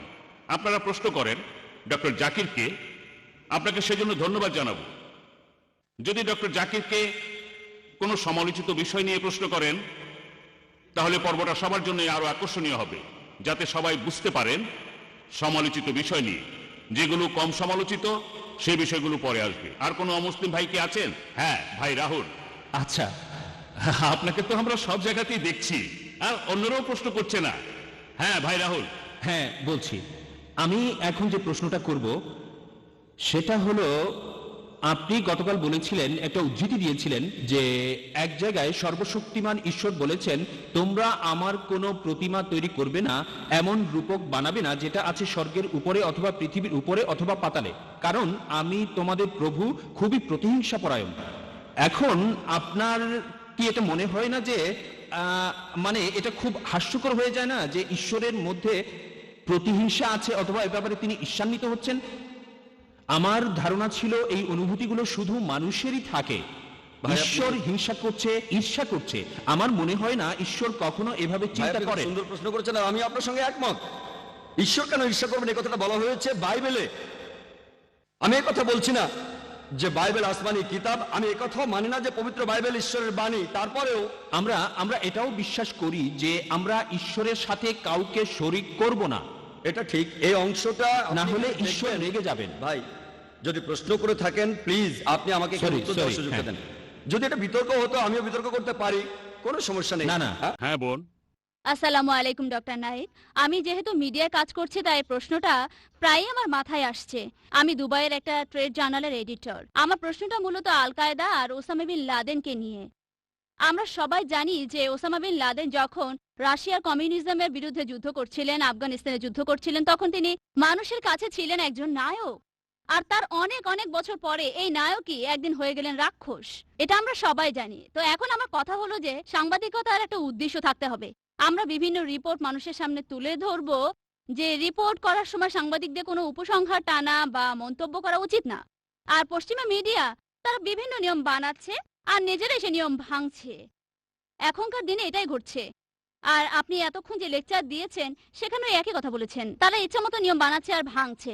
আমরা মুসলিমরা কিভাবে পৃথিবীর মানুষকে এই ঘটনাগুলো জানাতে পারি? আপনাকে আমি উদাহরণ হিসেবে বলি, পৃথিবীতে যত হিংসাত্মক ঘটনা ঘটছে তারা বলছে এগুলোর জন্য দায়ী আল কায়দা। আর এখন অনেক রাষ্ট্র থেকেও এই কথা বলা হচ্ছে যে অমুক অমুক ঘটনা ঘটেছে, দায়ী হলো আল কায়দা। আমরা শান্তিপ্রিয় মুসলিমরা কিভাবে এসব মন্তব্যের প্রতিবাদ করতে পারি? আমি আবারও সাংবাদিকতার নিয়ম কানুনের কথা বলছি। একটা ঘটনা ঘটেছে আর মন্তব্য করা হচ্ছে, এই দুটো আলাদা থাকা উচিত। কিন্তু তারা ঘটনা মন্তব্য একসাথে করেই আমাদের দেখাচ্ছে। তারা আসলে পৃথিবীর সব মানুষকে বিশ্বাস করাতে চায় যে ইসলাম আসলে একটা সন্ত্রাসী ধর্ম। এ ব্যাপারে কোনো হাদিস কি আছে অথবা অন্য কিছু যেটা আমাদের সঠিক পথে পরিচালিত করবে? বোন খুব সুন্দর প্রশ্ন করেছেন, আর তিনি সাংবাদিকতা পেশায় আছেন। তিনি বললেন যে যখন ওসামা বিন লাদেন রাশিয়ার সাথে যুদ্ধ করছিল তিনি তখন হিরো, আর ওসামা বিন লাদেনকে আমেরিকায় তৈরি করেছে। পরে যখন সে আমেরিকার বিরুদ্ধে গেল তখন তাকে বলা হলো সন্ত্রাসী। আর বোন ঠিকই বলেছেন যে সাংবাদিকতার একটা উদ্দেশ্য থাকতে হবে। সাংবাদিকদের কোনো মন্তব্য করা উচিত নয়, যেগুলো করে থাকেন সাধারণত রাজনৈতিক নেতারা, সাংবাদিকরা নয়। এটাই হচ্ছে নিয়ম। তবে নিয়ম বানানো হয় ভাঙার জন্যই। আমেরিকায় নাকি কথা বলার স্বাধীনতা আছে। আমার মতে আমেরিকায় কথা বলার স্বাধীনতা হচ্ছে সবচেয়ে কম। ততক্ষণ বলতে পারবেন যতক্ষণ তাদের স্বার্থে আঘাত লাগবে না। তাদের বিরুদ্ধে কিছু না বললে আপনি যা খুশি তাই বলতে পারেন, তবে তাদের বিরুদ্ধে কিছু বললে সিআইএ আপনাকে অ্যারেস্ট করতে পারে। আমার মতে পুরো ব্যাপারটা একটা নাটক, লোক দেখানো। কথা বলার স্বাধীনতা। আপনার প্রশ্নে আসি, আমরা কিভাবে জবাব দেব ওসামা বিন লাদেন সম্পর্কে, আর কোনো হাদিস আছে কিনা ইত্যাদি। এই প্রশ্নটা আমাকে করা হয়েছিল অস্ট্রেলিয়ায় কয়েক বছর আগে। পার্থে আমেরিকার কনসাল জেনারেল আমাকে এই প্রশ্নটা করেছিল। আমার লেকচারের টপিক ছিল টেররিজম অ্যান্ড জিহাদ। তিনি প্রশ্ন করলেন, ভাই জাকির, আপনি কি মানেন যে ওসামা বিন লাদেন একজন টেররিস্ট? এটাই প্রথম প্রশ্ন। আমি তখন তাকে বললাম যে ওসামা বিন লাদেনের কথা যদি বলতে হয়, আমি তাকে চিনি না, কখনো দেখিও নি। আমি তার বন্ধু না, বা আমি তার শত্রুও না। আমি আসলে জানি না।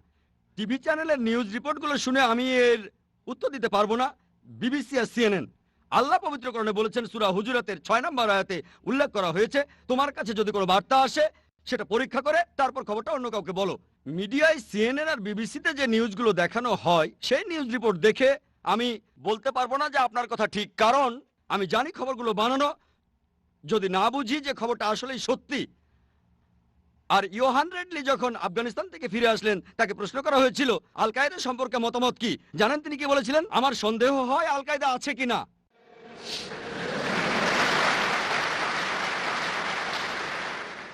তাহলে সিএনএন আর বিবিসিতে প্রচারিত নিউজ রিপোর্টগুলোর উপর নির্ভর করে আমি এর উত্তর দিতে পারবো না। আল্লাহ জানে আসল ঘটনা কি। তবে সিএনএন কে কন্ট্রোল করে আমেরিকা।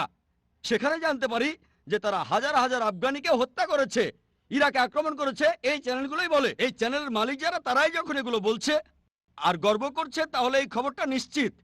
তাহলে যদি বলেন কে 1 নম্বর টেররিস্ট, আমার মতে জর্জ বুশ। এই কথাটা পরের দিন পেপারে হেডলাইনে আসলো যে ডক্টর জাকির নায়েক বলেছেন তিনি একজন মৌলবাদী আর জর্জ বুশ 1 নম্বরের টেররিস্ট। অস্ট্রেলিয়ার নিউজ পেপারে হেডলাইন হয়েছিল। জানেন, কিছুদিন আগে একটা সার্ভে করা হয়েছিল, আমেরিকার শিকাগোতে একটা সার্ভে করা হয়েছিল। আর সেই সার্ভেটাতে টেররিস্ট হিসেবে নাম দেওয়া হয়েছিল 3 জনের। 3 জন। 1 নম্বর ওসামা বিন লাদেন, 2 নম্বর সাদ্দাম হোসেন, 3 নম্বর জর্জ বুশ। আর এই সার্ভেটা শিকাগোর বিভিন্ন শহরের লোকজনের উপর করা হয়েছিল। যে আপনাদের কি মনে হয়, মুসলিম অমুসলিম সবাই, অমুসলিমরাও, আপনারা কাকে 1 নম্বর টেররিস্ট মনে করেন? আর উত্তরগুলো সব একই। উত্তরগুলো একই রকম। সবাই বলছে জর্জ বুশ। সবচেয়ে কম ছিল 74%। 74% লোক বলেছে জর্জ বুশ 1 নম্বর টেররিস্ট। আর সবচেয়ে বেশি 78% বলেছে যে তাদের মতে জর্জ বুশ 1 নম্বর টেররিস্ট। আমি না।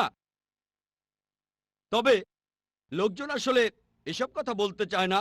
মানুষ এসব কথা বলতে ভয় পায়। একটা হাদিস আছে, আমাদের প্রিয় নবীজি সাল্লাল্লাহু আলাইহি সাল্লাম বলেছেন, যদি কোনো রকম অন্যায় হতে দেখো হাত দিয়ে সেটা থামাও। যদি হাত দিয়ে থামাতে না পারো তবে মুখ দিয়ে থামাও। যদি মুখ দিয়েও থামাতে না পারো তখন তুমি মনে মনে অভিশাপ দাও তাকে, আর তখন তুমি হবে সবচেয়ে নিচু স্তরের মুমিন। তাই আমি স্পষ্ট করে বলি, আমি সত্য কথা বলি, আল্লাহ কিছু মানুষকে হাত দিয়ে থামানোর সামর্থ্য দিয়েছেন, কিন্তু তারা না থামালে আল্লাহ তাকে প্রশ্ন করবেন। আল্লাহ অন্তত কথা বলার সামর্থ্য দিয়েছেন, তাই আমি কথা বলে যাচ্ছি। এই কথাটা আমি ইংল্যান্ডও বলেছি, সেখানকার পুলিশ চিফের সামনে, সেখানকার মেয়রের সামনে, আমেরিকায় বলেছি, অস্ট্রেলিয়ায় বলেছি, মালয়েশিয়ায় বলেছি। তবে আমি বলেছি হিকমার সাথে, হিকমার সাথে, হিকমার সাথে কথা বলেছি। আল্লাহ আমাকে কথা বলার সামর্থ্য দিয়েছেন। যদি আমি না বলি তাহলে আল্লাহ আমার এই ক্ষমতা কেড়ে নেবেন। আল্লাহ আমার কথা বলার ক্ষমতাটা কেড়ে নেবেন। এটাও না পারলে মনে মনে অভিশাপ দেন। আর অমুসলিমরাও এ কথা বলছে। জাকির নায়েকের কথা বাদ দাও, আমেরিকার বেশিরভাগ অমুসলিমরাই ইউনিভার্সিটি অফ শিকাগোর একটা সার্ভে রিপোর্ট অনুযায়ী আমেরিকাতেই তাই বলছে জর্জ বুশ 1 নম্বর টেরোরিস্ট। আপনারা যদি ইন্টারনেটে যান এমন কথাও দেখবেন, আমি বলছি না সেটা ঠিক না ভুল। তারা বলছে যে 11ই সেপ্টেম্বরের সেই দুর্ঘটনা ভেতরের কেউ ঘটিয়েছিল, আর কয়েকজন তো বলছে জর্জ বুশ নিজেই এই কাজটা করেছে। এবার আমি বলি মুসলিমরা কিভাবে জবাব দেবে? লন্ডনের সেই 7ই জুলাইয়ের বোমা বিস্ফোরণের পর কি হয়েছিল? আমেরিকার প্রায় বেশিরভাগ মুসলিমরা এক জায়গায় হয়ে নিন্দা করলেন, ইংল্যান্ডও তাই। ইংল্যান্ডে একই ঘটনা, তাদের নাম বলছি না, আমি তাদের অনেককে চিনি। তারা নিন্দা করলেন যা ঘটেছে 11ই সেপ্টেম্বর নিউ ইয়র্কে, এটা হারাম, এটা ভুল, আমরা নিন্দা করছি। 7ই জুলাই যা ঘটেছে লন্ডনে 50 জনেরও বেশি লোক মারা গেছে, 11ই সেপ্টেম্বরে 3000-এরও বেশি লোক মারা গেছে, আমরা নিন্দা করছি, ফুল স্টপ। আর তারা যা বলছে ঠিক কথাই বলেছে, আমিও একমত। পবিত্র কোরআনের সূরা মাইদার 32 নম্বর আয়াতে উল্লেখ করা হয়েছে, যদি কেউ অন্য কোনো ব্যক্তিকে হত্যা করে, সেটা যদি হত্যার অপরাধ বা কোনো ধ্বংসাত্মক কাজের অপরাধ না হয়, তাহলে সে যেন পুরো মানুষ জাতিকে হত্যা করলো। আমিও এই কাজে নিন্দা করি। যদি 11ই সেপ্টেম্বরে 3000-এরও বেশি নিরীহ মানুষ মারা যায়, সেটাকে নিন্দা করাই উচিত। লন্ডনে 50 জনেরও বেশি নিরীহ মানুষ মারা যাওয়াটাও নিন্দনীয়, তবে এখানেই থেমে যাওয়া যাবে না। এটারও নিন্দা করবো যে আফগানিস্তানে হাজার হাজার নিরীহ মানুষ মারা গেছে, এটাও নিন্দনীয়। ইরাকে যে হাজার হাজার নিরীহ মানুষ মারা গেছে সেটাও নিন্দনীয়। বসনিয়ায় যে হাজারো মানুষকে হত্যা করা হয়েছে সেটাও নিন্দা করবো আমরা। প্যালেস্টাইনে যে হাজারো মানুষকে মারা হচ্ছে সেটাকেও নিন্দা করতে হবে। আমরা ভয় পাবো কেন? তবে আমেরিকাতে প্রশ্ন করলে তারা বলে না, আসলে আমেরিকা দেশটা একটু আলাদা, যদি বেশি কথা বলি তাহলে সমস্যায় পড়ে যাব। আমি বললাম কেন? আমেরিকা তো সেই দেশ যেখানে কথা বলার স্বাধীনতা আছে, তাহলে ভয় পাচ্ছেন কেন? আমি ইন্ডিয়ায় লেকচার দিয়েছি, যারা বোম্বে সম্পর্কে জানেন বোম্বের পরিবেশ পরিস্থিতি ভালো না। আমেরিকা আর ইংল্যান্ডে তাও কিছু কথা বলার স্বাধীনতা আছে। লোকজন আমাকে বলে, ভাই জাকির, কেউ আপনাকে হুমকি দেয় না? এটা আমার পেশার নিত্য সঙ্গী, এগুলো আমার পেশার নিত্য সঙ্গী। আমাদের নবীজিকেও কি হুমকি দেওয়া হতো না? আমরা তো নবীজির পথ অনুসরণ করছি। আল্লাহ তাআলা আমাদের রক্ষা করবেন। তবে যখন কথা বলবো তখন হিকমার সাথে বলবো। তাহলে যখন কথা বলবো তখন বলবো যে নিরীহ মানুষকে হত্যা করা নিন্দনীয়। আমরা মানি যে 11ই সেপ্টেম্বর যে 3000-এর বেশি মানুষ মারা গেল সেটা অন্যায়। আমরা মানি যে লন্ডনে যা ঘটেছে সেটা অন্যায়, তবে অন্য সব অন্যায়গুলোরও প্রতিবাদ করতে হবে। যখন একজন লোক শরীরে বোমা বেঁধে সেটার বিস্ফোরণ ঘটায়, সাথে 20-30 জন নিরীহ মানুষ মেরে ফেলে, তাকে তখন বলা হয় টেরোরিস্ট। তবে যখন কেউ প্লেন থেকে নিচে বোমা মারে আর এভাবে হাজারো আফগানিকে হত্যা করে, তাকে তখন বলা হয় সাহসী আমেরিকান সৈন্য। এতে সাহসের কি আছে? এটাকে বলা হয় চুরি করে যুদ্ধ। এতে সাহসের কি আছে? উপর থেকে বোমা ফেলছেন, আর একটা বোমাতে কাজ হচ্ছে 50টা বোমার সমান। আমাদেরকে বুঝতে হবে যে ইসলাম হলো সত্যের ধর্ম। আর আমি আমার প্রশ্নের উত্তর শেষ করার আগে পবিত্র কোরআনের একটি আয়াতের উদ্ধৃতি দেব। সূরা ইসরার 81 নম্বর আয়াতে উল্লেখ করা হয়েছে, ওয়াকুল জাল হক ওয়া যাকাল বাতিল ইন্নাল বাতিলা কানা যাউকা। যখন সত্য এসে মিথ্যের সামনে দাঁড়ায়, মিথ্যে বিলুপ্ত হয়, কারণ মিথ্যে প্রকৃতিগত কারণে বিলুপ্ত হবে। এবারের প্রশ্নটা পুরুষদের মধ্য থেকে। আমার নাম নোমান, আমি ইন্টারনেট ট্রাভেল আর মার্কেটিং এর উপরে কাজ করি। আমার প্রশ্নটা এখনকার সময়ের সবচেয়ে শক্তিশালী মিডিয়া নিয়ে, অর্থাৎ বিভিন্ন সিনেমা। এই সিনেমাগুলো বানাচ্ছে হলিউড, বলিউড, ললিউড আর এখন সম্ভবত ডলিউড, এই দুবাইতে। আর এই সিনেমার মাধ্যমে তাদের কথাগুলো পুরো পৃথিবীতে ছড়িয়ে পড়ছে। প্যাশন অব দ্য ক্রাইস্ট এরকম একটা সিনেমা যেখানে যীশু খ্রিস্টের কথা বলা হয়েছে। সিনেমার ডায়লগগুলো তো হিব্রুতে। এখন আমার প্রশ্নটা হলো, খ্রিস্টান ধর্ম যা প্রচার করে আর তার সাথে এর কতখানি মিল আছে, আর কোরআনের সাথে এর কতখানি মিল আছে? অবশ্য কখনোই পুরোপুরি মিলবে না, তবে লোকজন পৃথিবী জুড়ে এই সিনেমাটা দেখছে আর এটা তাদের মনে গেঁথে গেছে। এবার আমার দ্বিতীয় প্রশ্নটা হলো, আমরা মুসলমানরা কিভাবে এই সিনেমা মিডিয়াকে কাজে লাগাতে পারি যাতে করে মানুষের মাঝে ইসলামের বাণী ছড়িয়ে দিতে পারি? যেমন ধরেন, একটা সিনেমা বানানো হয়েছিল দ্য মেসেজ। এই সিনেমা দেখে অনেক অমুসলিম ইসলাম গ্রহণ করেছিল, মুসলিম হয়ে গিয়েছিল। জাজাকাল্লাহ।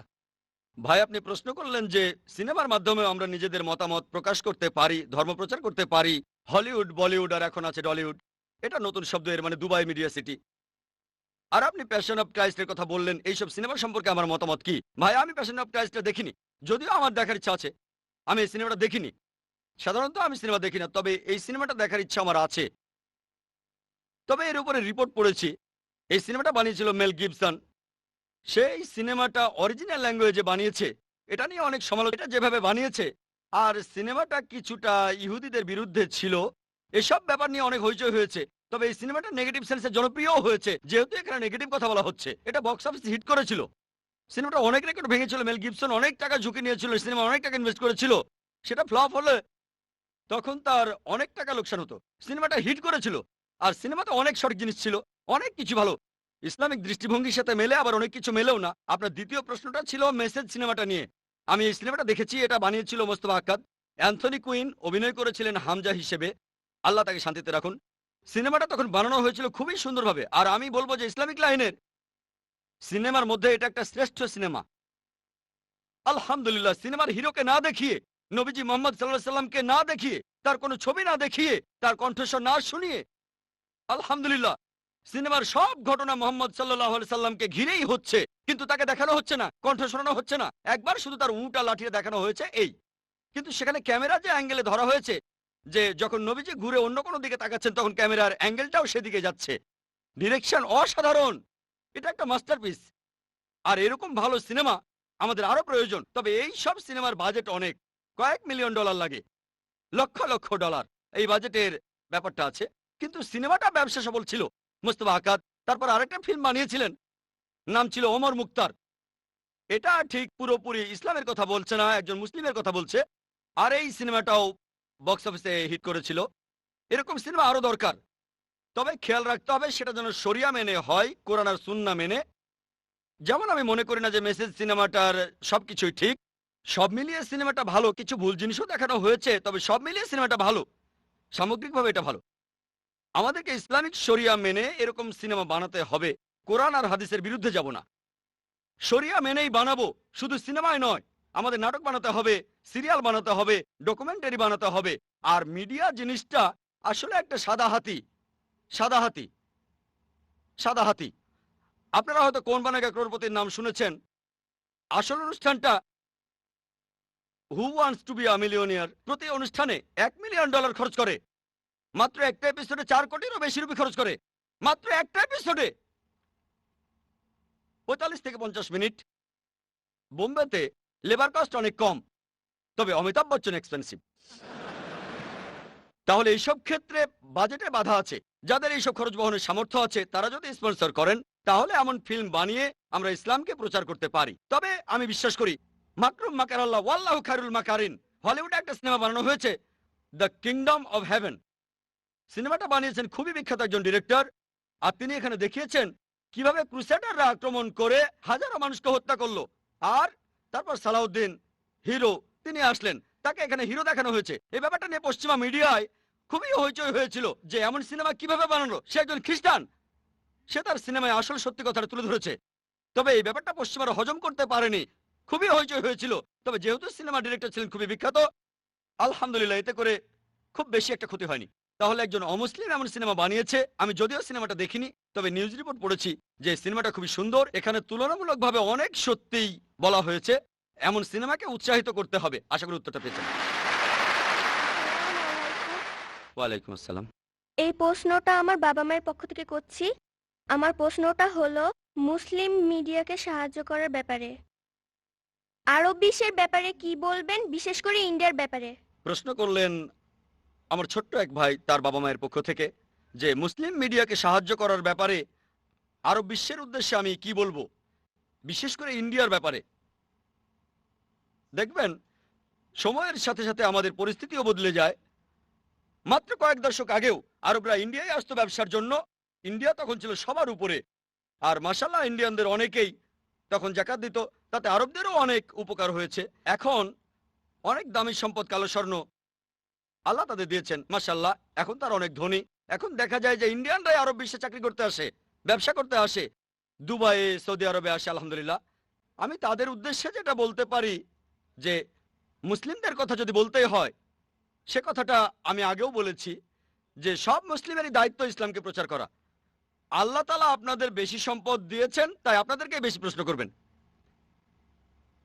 কিয়ামতের দিন আল্লাহ প্রশ্ন করবেন তোমাদের সম্পদ দিয়েছিলেন, তা দিয়ে কি করেছো? তাই আমি বলবো আল্লাহ আপনাদের বেশি সম্পদ দিয়েছেন, আল্লাহর রহমতে আপনারা এখন কালো স্বর্ণের মালিক। তাই ইসলাম ধর্মের প্রচারে এই সম্পদকে ব্যবহার করুন। শুধুমাত্র ইন্ডিয়ায় না, আলহামদুলিল্লাহ ইন্ডিয়ার তেমন কোনো সমস্যা নেই মাশাআল্লাহ। সেখানে এমন অনেকেই আছেন মাশাআল্লাহ। ইন্ডিয়ায় অনেক সমস্যা আছে, সমস্যা নেই বলবো না, তবে আলহামদুলিল্লাহ আমরা নিজেদের ব্যাপারগুলো দেখব। কিন্তু অন্যান্যদের প্রয়োজন আছে। ইন্ডিয়ায় অনেক এতিম শিশু আছে, পৃথিবীর বিভিন্ন জায়গায় এতিম শিশু আছে, আর মানুষ তাদের সাহায্য করছে, আলহামদুলিল্লাহ, কোনো সমস্যা নেই। তবে সাধারণভাবে আমি সামগ্রিকভাবে বলবো, আরবদের উদ্দেশ্যে আমি এই কথা বলবো, যেহেতু আল্লাহ তাদের কালো স্বর্ণ দিয়েছেন, তাদের উচিত হবে সত্যের ধর্ম প্রসারে এগিয়ে আসা। ব্যক্তিগতভাবে আমি অনেককে চিনি আরবদের, তাদের পকেটে যে টাকা থাকে সেটা দিয়ে তারা 5-10টা চ্যানেল খুলতে পারে, পকেট মানি দিয়ে 5 থেকে 10টা চ্যানেল আল্লাহ তাদের দিয়েছেন এই সম্পদ। তাই আমি তাদের অনুরোধ করব যে তারা যেন এটার সদ্ব্যবহার করেন ভালো কাজের জন্য, দিন প্রসারের জন্য, যাতে করে তারা আখিরাতে উপকৃত হয়। এতে ইসলামের কোনো উপকার হবে না, ইসলামের কোনো দরকার নেই আপনাকে আমাকে, এটা আমাদের নিজেদের ভালোর জন্যই। আল্লাহ পবিত্র কোরআনে বলেছেন, আল্লাহ তোমাদের মুখাপেক্ষী নন, বরং তোমরাই আল্লাহ তাআলার মুখাপেক্ষী। তাহলে ইনশাআল্লাহ রোজ কিয়ামতের দিন এই সওয়াবটা তাদের জান্নাতে নিয়ে যাবে। এবারে পরের প্রশ্ন। আসসালামু আলাইকুম ওয়া রাহমাতুল্লাহি ওয়া বারাকাতুহু। আমি নওয়াজ আহমদ, কাজ করি আল কায়দা ট্রেডিং এ। আল কায়দা না, আল কায়দা ট্রেডিং, সেলসম্যান। এখন মিউজিক হলো হারাম, এটা সব মুসলিমই জানেন। আমার প্রশ্নটা হলো, আপনারা পিস টিভি চালু করছেন, আলহামদুলিল্লাহ। মিডিয়ায় খুব ইম্পর্ট্যান্ট হলো বিজ্ঞাপন। এখন এই বিজ্ঞাপনে মিউজিক হারাম নাকি হালাল? ভাই, আপনি প্রশ্ন করলেন যে সব মুসলিমই জানে মিউজিক হলো হারাম, তবে যেহেতু চ্যানেল শুরু করতে যাচ্ছি সেখানে বিজ্ঞাপন থাকবে। এখন এই বিজ্ঞাপনের মিউজিক হারাম না হালাল? দেখেন, যেটা হারাম সেটা হারাম। যেটা সৌদি আরবে হারাম সেটা আরব আমিরাতেও হারাম, আমেরিকাতেও হারাম, আবার ইন্ডিয়াতেও হারাম। যদি না আপনার জীবন বিপন্ন হয়, যেমন মদ খাওয়া হারাম, কিন্তু যদি আপনার জীবন বিপন্ন হয় আর অ্যালকোহলে আপনাকে বাঁচাতে পারে, এটাই নিয়মের একমাত্র ব্যতিক্রম। যদি জীবন বিপন্ন হয়, কোনো বিজ্ঞাপন না থাকলেও ইনশাল্লাহ আমাদের চ্যানেল বিপদে পড়বে না। এজন্যই আমি আগে বলেছিলাম যে একটা চ্যানেল চালানো কঠিন, ইসলামিক শরিয়া মেনে চ্যানেল চালানো আরো কঠিন। সেজন্য আমি আল্লাহর কাছে দোয়া করি আমরা যেন শরিয়া মেনে চলতে পারি। যদি ইসলামিক শরিয়া মেনে চালাতে না পারি তাহলে বন্ধ করে দেবো ইনশাল্লাহ। যদি শরিয়া মেনে চালাতে না পারি তাহলে বন্ধ করে দেবো, কারণ ইসলামিক শরিয়া মেনে চলাটাই বেশি গুরুত্বপূর্ণ, চ্যানেল চালু রাখাটা নয়। আপোষ করা যাবে না, আমরা হারাম উপায়ে সত্যকে প্রচার করতে পারবো না। যেটা হারাম সেটা হারাম, আমরা এই সব জিনিসকে হালাল কিছু দিয়ে বদলে দিতে পারি। যেটা হারাম সেটা বাদ দিয়ে হালাল জিনিস আনবো। যেমন ধরেন, বিভিন্ন ধরনের বাদ্যযন্ত্র হারাম, ডাফের অনুমতি আছে। প্রাকৃতিক শব্দ ব্যবহার করতে পারি, যেমন পানি পড়ার শব্দ, বজ্রপাত বা বিদ্যুৎ, কোরআনের তেলাওয়াত। যদি আইআরএফের অনুষ্ঠানগুলো দেখেন, অনুষ্ঠানের শুরুতে আপনারা শুনবেন, আপনাদের মনে হবে না যে কোনো মিউজিক নেই।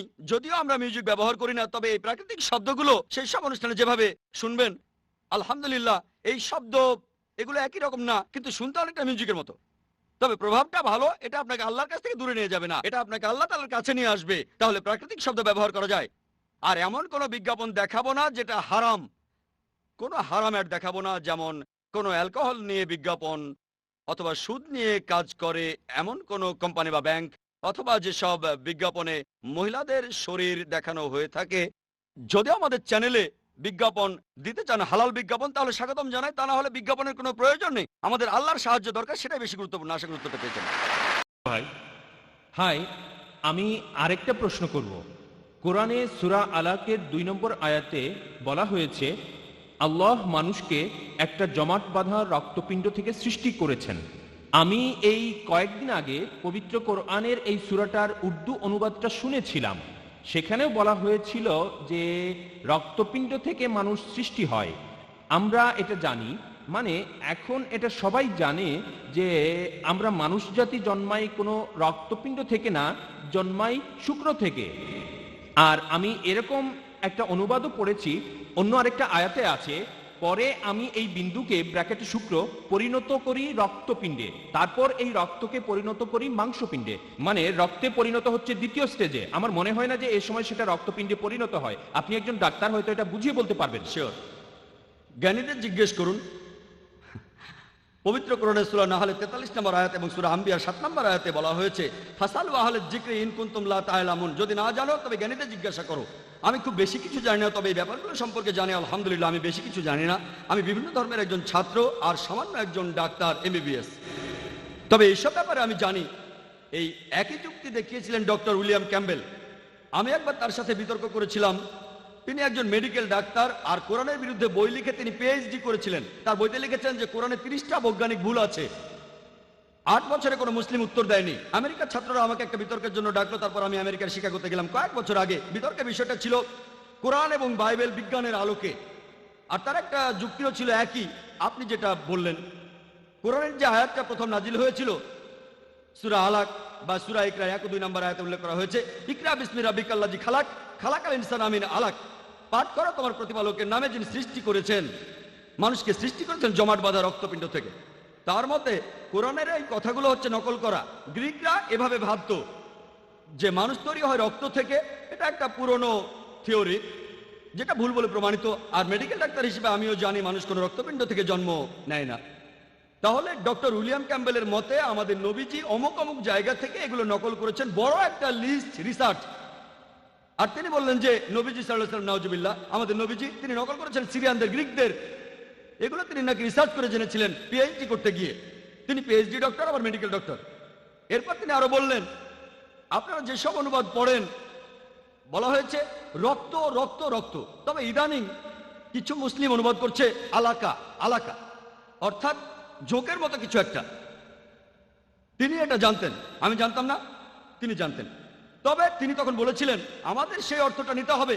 কোরআন নাজিলের সময় তখনকার লোকেরা যে অর্থটা বুঝতো, এখনকার সময়ের কোনো অর্থ আমরা নিতে পারি না। কোরআন নাজিলের সময় কোনো মানুষই এটাকে যোগ বলে মনে করেনি, একথা ঠিক। সেজন্য আপনারা আগেকার যে তাফাসিরগুলো পড়বেন সবাই বলছে রক্ত, এই কথা কেউ বলছে না যে আলাকা হলো জোকের মতো কিছু। আর আমিও একমত। আলাকা শব্দটা 3টি অর্থ আছে, জমাট বাঁধা রক্তপিণ্ড যেটা ঝুলে থাকে, আর জোকের মতো কোনো জিনিস। প্রফেসর কিতমুরকে কোরআনের আয়াতটা দেখানো হয়েছিল মাইক্রোস্কোপে পরীক্ষা করে। তিনি বললেন আমি জানি না এটা জোকের মতো দেখায় কিনা। তিনি মাইক্রোস্কোপ দিয়ে ভ্রূণের প্রাথমিক অবস্থা পর্যবেক্ষণ করলেন, তারপর জোকের একটা ছবির সাথে মিলিয়ে দেখলেন, আর দুটোর মধ্যে মিল দেখে খুবই অবাক হয়েছিলেন। আজকে মেডিকেল সায়েন্স বলছে যে ভ্রূণ দেখতে জোকের মতো, কিন্তু তার যুক্তি ছিল সেই সময়ের যে অর্থটা করা হতো সেটাই নিতে হবে, আজকেরটা না। আর তিনি উদাহরণ দিলেন যে কোরআন বলছে আর বাইবেলও বলছে শূকরের মাংস খেও না, কিন্তু এখন আমেরিকায় শূকর বলতে একজন পুলিশ অফিসারকেও বোঝায়। তাহলে কি বলবেন কোরআন বলছে তোমরা কোনো পুলিশকে খেও না? আর লোকজন সবাই হাসতে লাগলো। উনি কথা বলছিলেন তাই কিছু বলেনি, আমাকে নিয়ম মানতে হবে। তারপর আমি যখন লেকচার দিতে গেলাম তখন বললাম ডক্টর উইলিয়াম ক্যাম্বেল যা বললেন সেই কথাগুলো শুধু পবিত্র বাইবেলের ক্ষেত্রে প্রযোজ্য, কারণ ইনজিল নাজিল হয়েছিল সেই সময় একটা নির্দিষ্ট গোত্রের জন্য। তাই বাইবেলের জন্য সেই সময়ের অর্থটাই নিতে হবে। তবে পবিত্র কোরআন শুধু মুসলিমদের জন্য, আরবদের জন্য বা সেই সময়ের জন্য নাজিল হয়নি। কোরআন নাজিল হয়েছে মানুষ জাতির জন্য, চিরস্থায়ী ধর্ম। তাই এখানে সবগুলো অর্থ নিতে হবে। নাজিল হওয়ার সময় থেকে একেবারে কিয়ামত পর্যন্ত সবগুলো অর্থকে পরীক্ষা করে দেখতে হবে। একটা সঠিক হতে পারে, আবার সবগুলো সঠিক হতে পারে। আর ডক্টর উইলিয়াম ক্যাম্বেল মরক্কোয় প্র্যাকটিস করেছিলেন, আর তিনি আরবিতে কথাও বলতে পারতেন। তাহলে ডক্টর, মেডিকেল ডক্টর, এমডি, আমি সামান্য এমবিবিএস, তিনি আমার চেয়ে উপরে এমডি, কোরআনের বিরুদ্ধে বই লিখে পিএইচডি করেছেন, আরবিতে কথা বলতে পারেন, আমি কথা বলতে পারি না। আমরা বিতর্ক করেছিলাম। আমি বলেছিলাম আপনি যদি বাইবেলের কথা বলেন ঠিক আছে, বাইবেলের ক্ষেত্রে সে সময় অর্থটা নিতে হবে, কিন্তু কোরআনের ক্ষেত্রে সব অর্থই নিতে হবে। আর এখন যে অর্থটা করা হয় তাতে তার কোনো আপত্তি নেই, কারণ প্রফেসর কিতমুর, যিনি এ ব্যাপারে খুবই বিখ্যাত, ভ্রূণবিদ্যার বিখ্যাত বিশেষজ্ঞ, তিনি বলেছেন, আর তার বইতেও তিনি লিখেছেন যে ভ্রূণ দেখতে জোকের মতো, তাই আপত্তি করা যাচ্ছে না। কিন্তু তিনি এটাও জানতেন যে দ্বিতীয় অর্থটা ঝুলে থাকে, এটা ঝুলে থাকে সেটাও ঠিক, কারণ ভ্রূণ মায়ের পেটের ভেতরে ঝুলে থাকে। একেবারে লেটেস্ট রিসার্চ বলা হয়েছে যে প্রাথমিক অবস্থায় ভ্রূণের ভেতরে রক্ত প্রবাহিত হয় না, তখন রক্তপিণ্ডের মতো দেখায়। তাহলে রক্তপিণ্ড বলাটাও সঠিক, সেটা বিজ্ঞান সেদিন আবিষ্কার করলো। পবিত্র কোরআন আমাদের বলছে যে সৃষ্টি করেছেন রক্তপিণ্ড থেকে, দেখতে সেরকম একটা জমাট বাঁধা রক্তপিণ্ডের মতো। কাজের দিক থেকে ভ্রূণ মায়ের পেটে ঝুলে থাকে, আর আকৃতিতে এটা দেখতে একটা জোকের মতো। তাহলে আলহামদুলিল্লাহ 3টা অর্থই সঠিক। এমনকি রক্তপিণ্ড সঠিক, যেটা ঝুলে থাকে এ অর্থটাও সঠিক, জোকের মতো সেটা ঠিক। আসসালামু আলাইকুম ভাই জাকির, আমার নাম হেমা, আমি ইসলাম গ্রহণ করেছি। প্রথমেই বলি আমি দুবাইতে আছি 18 বছর। এই প্রথমবারের মতো কারো কাছে জিহাদের সত্যিকারের অর্থটা শুনলাম, আর আমি বলবো বেশিরভাগ মুসলিমই এটা জানে না। I am sorry. আমার প্রশ্নটা হলো, পবিত্র কোরআনে এমন কোনো সীমারেখার কথা কি বলা হয়েছে যে এই পর্যন্ত যেতে পারবেন যদি আপনি জিহাদ করতে চান? বোন মাশাআল্লাহ, মুসলিম হয়েছেন, শান্তির ধর্ম গ্রহণ করেছেন, আপনাকে স্বাগত, আমার অভিনন্দন। আমাকে বললেন যে জিহাদের আসল অর্থটা জানতেন না, যেটা আজকে জানলেন, আলহামদুলিল্লাহ। আপনার প্রশ্নটা হচ্ছে যে এমন কোন সীমারেখার কথা কি বলা আছে যে জিহাদ করলে এই পর্যন্ত যেতে পারবেন? বোন, জিহাদের মধ্যে সবচেয়ে শ্রেষ্ঠ জিহাদ হলো নিজের আকাঙ্ক্ষার বিরুদ্ধে জিহাদ, জিহাদ আল নাফস, সর্বোচ্চ লেভেল। আর আপনি যে কোনো সীমা পর্যন্ত যেতে পারেন যতক্ষণ কোরআন অনুমতি দিচ্ছে। আপনি শরিয়া ভাঙতে পারবেন না। আপনি যে কোনো সীমা পর্যন্ত যেতে পারেন, তবে সেটা ইসলামিক শরিয়া অনুযায়ী হতে হবে। আপনি এখানে ইসলামিক শরিয়ার বাইরে যেতে পারবেন না। তাহলে সর্বশ্রেষ্ঠ জিহাদ হলো নিজের অহমিকার বিরুদ্ধে জিহাদ করা। আমরা আমাদের নবীজি মুহাম্মদ সাল্লাল্লাহু আলাইহি সাল্লামের একটা হাদিসের দৃষ্টান্ত দেখি। পবিত্র কোরআনের কিছু সূরা নাজিল হয়েছিল যখন নবীজি মক্কায় ছিলেন। এগুলো হলো মক্কি সূরা। মদিনায় নাজিল হয়েছিল মাদানী সূরাগুলো। এদের মধ্যে পার্থক্য হচ্ছে মক্কি সূরায় বলা হয়েছে কিভাবে ঈমান জোরালো করতে হবে, মাদানী সূরা বলছে কিভাবে দ্বীনকে প্রতিষ্ঠিত করতে হবে, আকামাতে দ্বীন অর্থাৎ জিহাদ। আমরা জানি যে মদিনায় এসে মুসলিমরা তাদের আগের অবস্থানের চাইতে শক্তিশালী হয়েছিল। তখন বেশ কিছু যুদ্ধ হয়েছিল, তাই এসব সূরা জিহাদের কথা বলা হয়েছে, কিতালের কথা বলা হয়েছে অর্থাৎ যুদ্ধ। তবে মক্কায় থাকার সময় জিহাদ কেমন ছিল? যখন মক্কা শহরের মুশরিকরা তারা বেশ কিছু মুসলিমকে নির্যাতন করে মেরে ফেলেছিল, তখন অনেকে লড়াই করতে চাইলেন, যেমন হযরত হামজা রাদিয়াল্লাহু আনহু, হযরত ওমর রাদিয়াল্লাহু আনহু এটার প্রতিশোধ নিতে চাইলেন। তারা ছিলেন যোদ্ধা, কিন্তু নবীজি বলেছিলেন সবর করো। সবর করাই ছিল জিহাদ। যদি সামর্থ্য থাকে আর পাল্টা আক্রমণ করেন সেটা ভালো। আপনার আক্রমণ করার সামর্থ্য আছে, তারপরে সবর করছেন, আক্রমণ করলেন না, এটা আসলে অনেক বড় জিহাদ। হযরত হামজা তখন বলছেন, কারা আমার ভাইদের হত্যা করলো? আমি এই হত্যার প্রতিশোধ নিতে চাই। তাকে বলা হতো মরুভূমির সিংহ। লোকজন তাকে ভয় পেত, কিন্তু নবীজি বলেছিলেন এটা করা যাবে না। তাহলে তার জিহাদ ছিল নিজেকে কন্ট্রোল করা, সবর। এক এক সময়ে জিহাদ এক এক রকমের হয়। জিহাদের অর্থ শুধুমাত্র শত্রুর সাথে যুদ্ধ করা নয়, সবর এক ধরনের জিহাদ। আর হযরত আয়েশা রাদিয়াল্লাহু আনহা আমাদের নবীজির স্ত্রী, তিনি নবীজিকে প্রশ্ন করলেন আমরাও কি জিহাদ করব? তিনি সেখানে যুদ্ধের কথা বলেছিলেন। এই হাদিসটা সহিহ বুখারীতে আছে 4 নম্বর খণ্ডের 2784 নম্বর হাদিস। নবীজি বলেছেন তোমার জন্য শ্রেষ্ঠ জিহাদ হলো একদম সঠিকভাবে হজ পালন করা। আয়েশা রাদিয়াল্লাহু আনহার জন্য হজই ছিল শ্রেষ্ঠ জিহাদ। এছাড়াও আরেকটা হাদিস আছে সহিহ বুখারীতে, এক লোক নবীজিকে প্রশ্ন করলেন আমরা কি জিহাদে যাব? কিতালের কথা বলা হচ্ছে, যুদ্ধ। নবীজি বললেন তোমার কি বাবা মা আছে? সে বলল হ্যাঁ। তোমার জন্য শ্রেষ্ঠ জিহাদ হচ্ছে বাবা মায়ের সেবা করা। তাহলে পরিস্থিতির উপর নির্ভর করে জিহাদ এক এক সময় এক এক রকম হয়। এছাড়াও সুন্নাহ নিসাইতে উল্লেখ করা হয়েছে, নবীজি বলেছেন কোন অত্যাচারী শাসকের বিরুদ্ধে প্রতিবাদ করে কথা বলাই হচ্ছে সর্বশ্রেষ্ঠ জিহাদ। তার মানে এই নয় যে সবার জন্যই বাবা মাকে সেবা করাটা সর্বশ্রেষ্ঠ জিহাদ। নবীজি জানতেন যে সেই লোকের বাবা মায়ের সেবা প্রয়োজন। তাহলে পরিস্থিতির উপর নির্ভর করে জিহাদ এক এক সময় এক এক রকম হয়। এখানে আপনি সর্বোচ্চ কত দূর যেতে পারেন, সমস্ত সম্পত্তি উৎসর্গ করতে পারেন, এরকম একটা কিতাল বা জিহাদের সময় নবীজি সাহাবাগণকে বললেন তোমাদের সম্পদের যতখানি দিতে পারো দান করো কিতালের জন্য। এটাও একটা সহিহ হাদিস। হযরত ওমর রাদিয়াল্লাহু আনহু তিনি খুব ধনী ছিলেন, তার অনেক সম্পদ ছিল। তিনি সম্পত্তির অর্ধেক দান করলেন, নবীজির হাতে তুলে দিলেন আর বললেন যে মাশাআল্লাহ আমার সম্পদের অর্ধেক দান করেছি। তিনি ভেবেছিলেন তিনি সবার উপরে, তার অর্থ তিনি সবচেয়ে সেরা পুরস্কারটা পাবেন, তিনি সবার উপরে আছেন। নবীজি তখন বললেন হযরত আবু বকর রাদিয়াল্লাহু আনহু ইসলামের প্রথম খলিফা, তিনি তার পুরো সম্পত্তি দান করেছেন, তাই তিনি হযরত ওমরের চাইতে বড় পুরস্কার পাবেন। পরিমাণের দিক থেকে হযরত আবু বকর রাদিয়াল্লাহু আনহু যা দান করেছেন তার তুলনায় হযরত ওমর রাদিয়াল্লাহু আনহুর দান করা সম্পদ অনেক বেশি, কিন্তু তিনি তার 100% সম্পত্তি দান করেছেন, তাই তিনি হযরত ওমরের চাইতে অনেক বেশি সওয়াব পাবেন। আল্লাহ তাদের শান্তিতে রাখুন, যেহেতু পুরো সম্পত্তি দান করেছেন তিনি বড় পুরস্কারটা পাবেন। তাই আল্লাহ শরিয়ায় যে সীমা নির্ধারণ করেছেন সেই সীমা পর্যন্ত যেতে পারবেন যদি জিহাদ করতে চান। আশা করি উত্তরটা পেয়েছেন। আপনাদের কাছ থেকে অনেক অনেক প্রশ্ন আসছে, কিন্তু আমাদের হাতে সময় কম, সব প্রশ্নের উত্তর দিতে পারবো না। শাকিল আহমদ প্রশ্ন করেছেন, দয়া করে আমাদের বলেন আপনার টিভি চ্যানেলে আমাদের কি পরিমাণ টাকা ইনভেস্ট করা উচিত? ভাই আপনি প্রশ্ন করলেন যে কত টাকা দেবেন, পিস টিভি চালাতে গেলে কত টাকা ইনভেস্ট করবেন। তখন সময়ের অভাবে গড চ্যানেল সম্পর্কে বেশি কিছু বলতে পারিনি। লেকচারে যখন গড চ্যানেলের কথা বলেছিলাম তখন আমি সংক্ষেপে বলেছিলাম এই গড চ্যানেল হলো খ্রিস্টান চ্যানেলগুলোর মধ্যে সবচেয়ে জনপ্রিয় চ্যানেল। এরা প্রচার করে আপনি যদি £1 দেন প্রতি বছরে, সেটা দিয়ে তারা প্রতি বছর 5টি ভাষায় গড চ্যানেলের অনুষ্ঠানগুলো প্রচার করবে।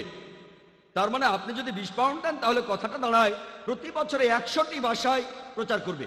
যদি আপনি দেন £200 প্রতি বছরে 1000টি ভাষায় প্রচার করবে। যদি আপনি £1000 দেন প্রতি বছর তাহলে 5000 ভাষা। এভাবে তারা প্রচার করে আর গড চ্যানেল ভালোভাবে চলছে।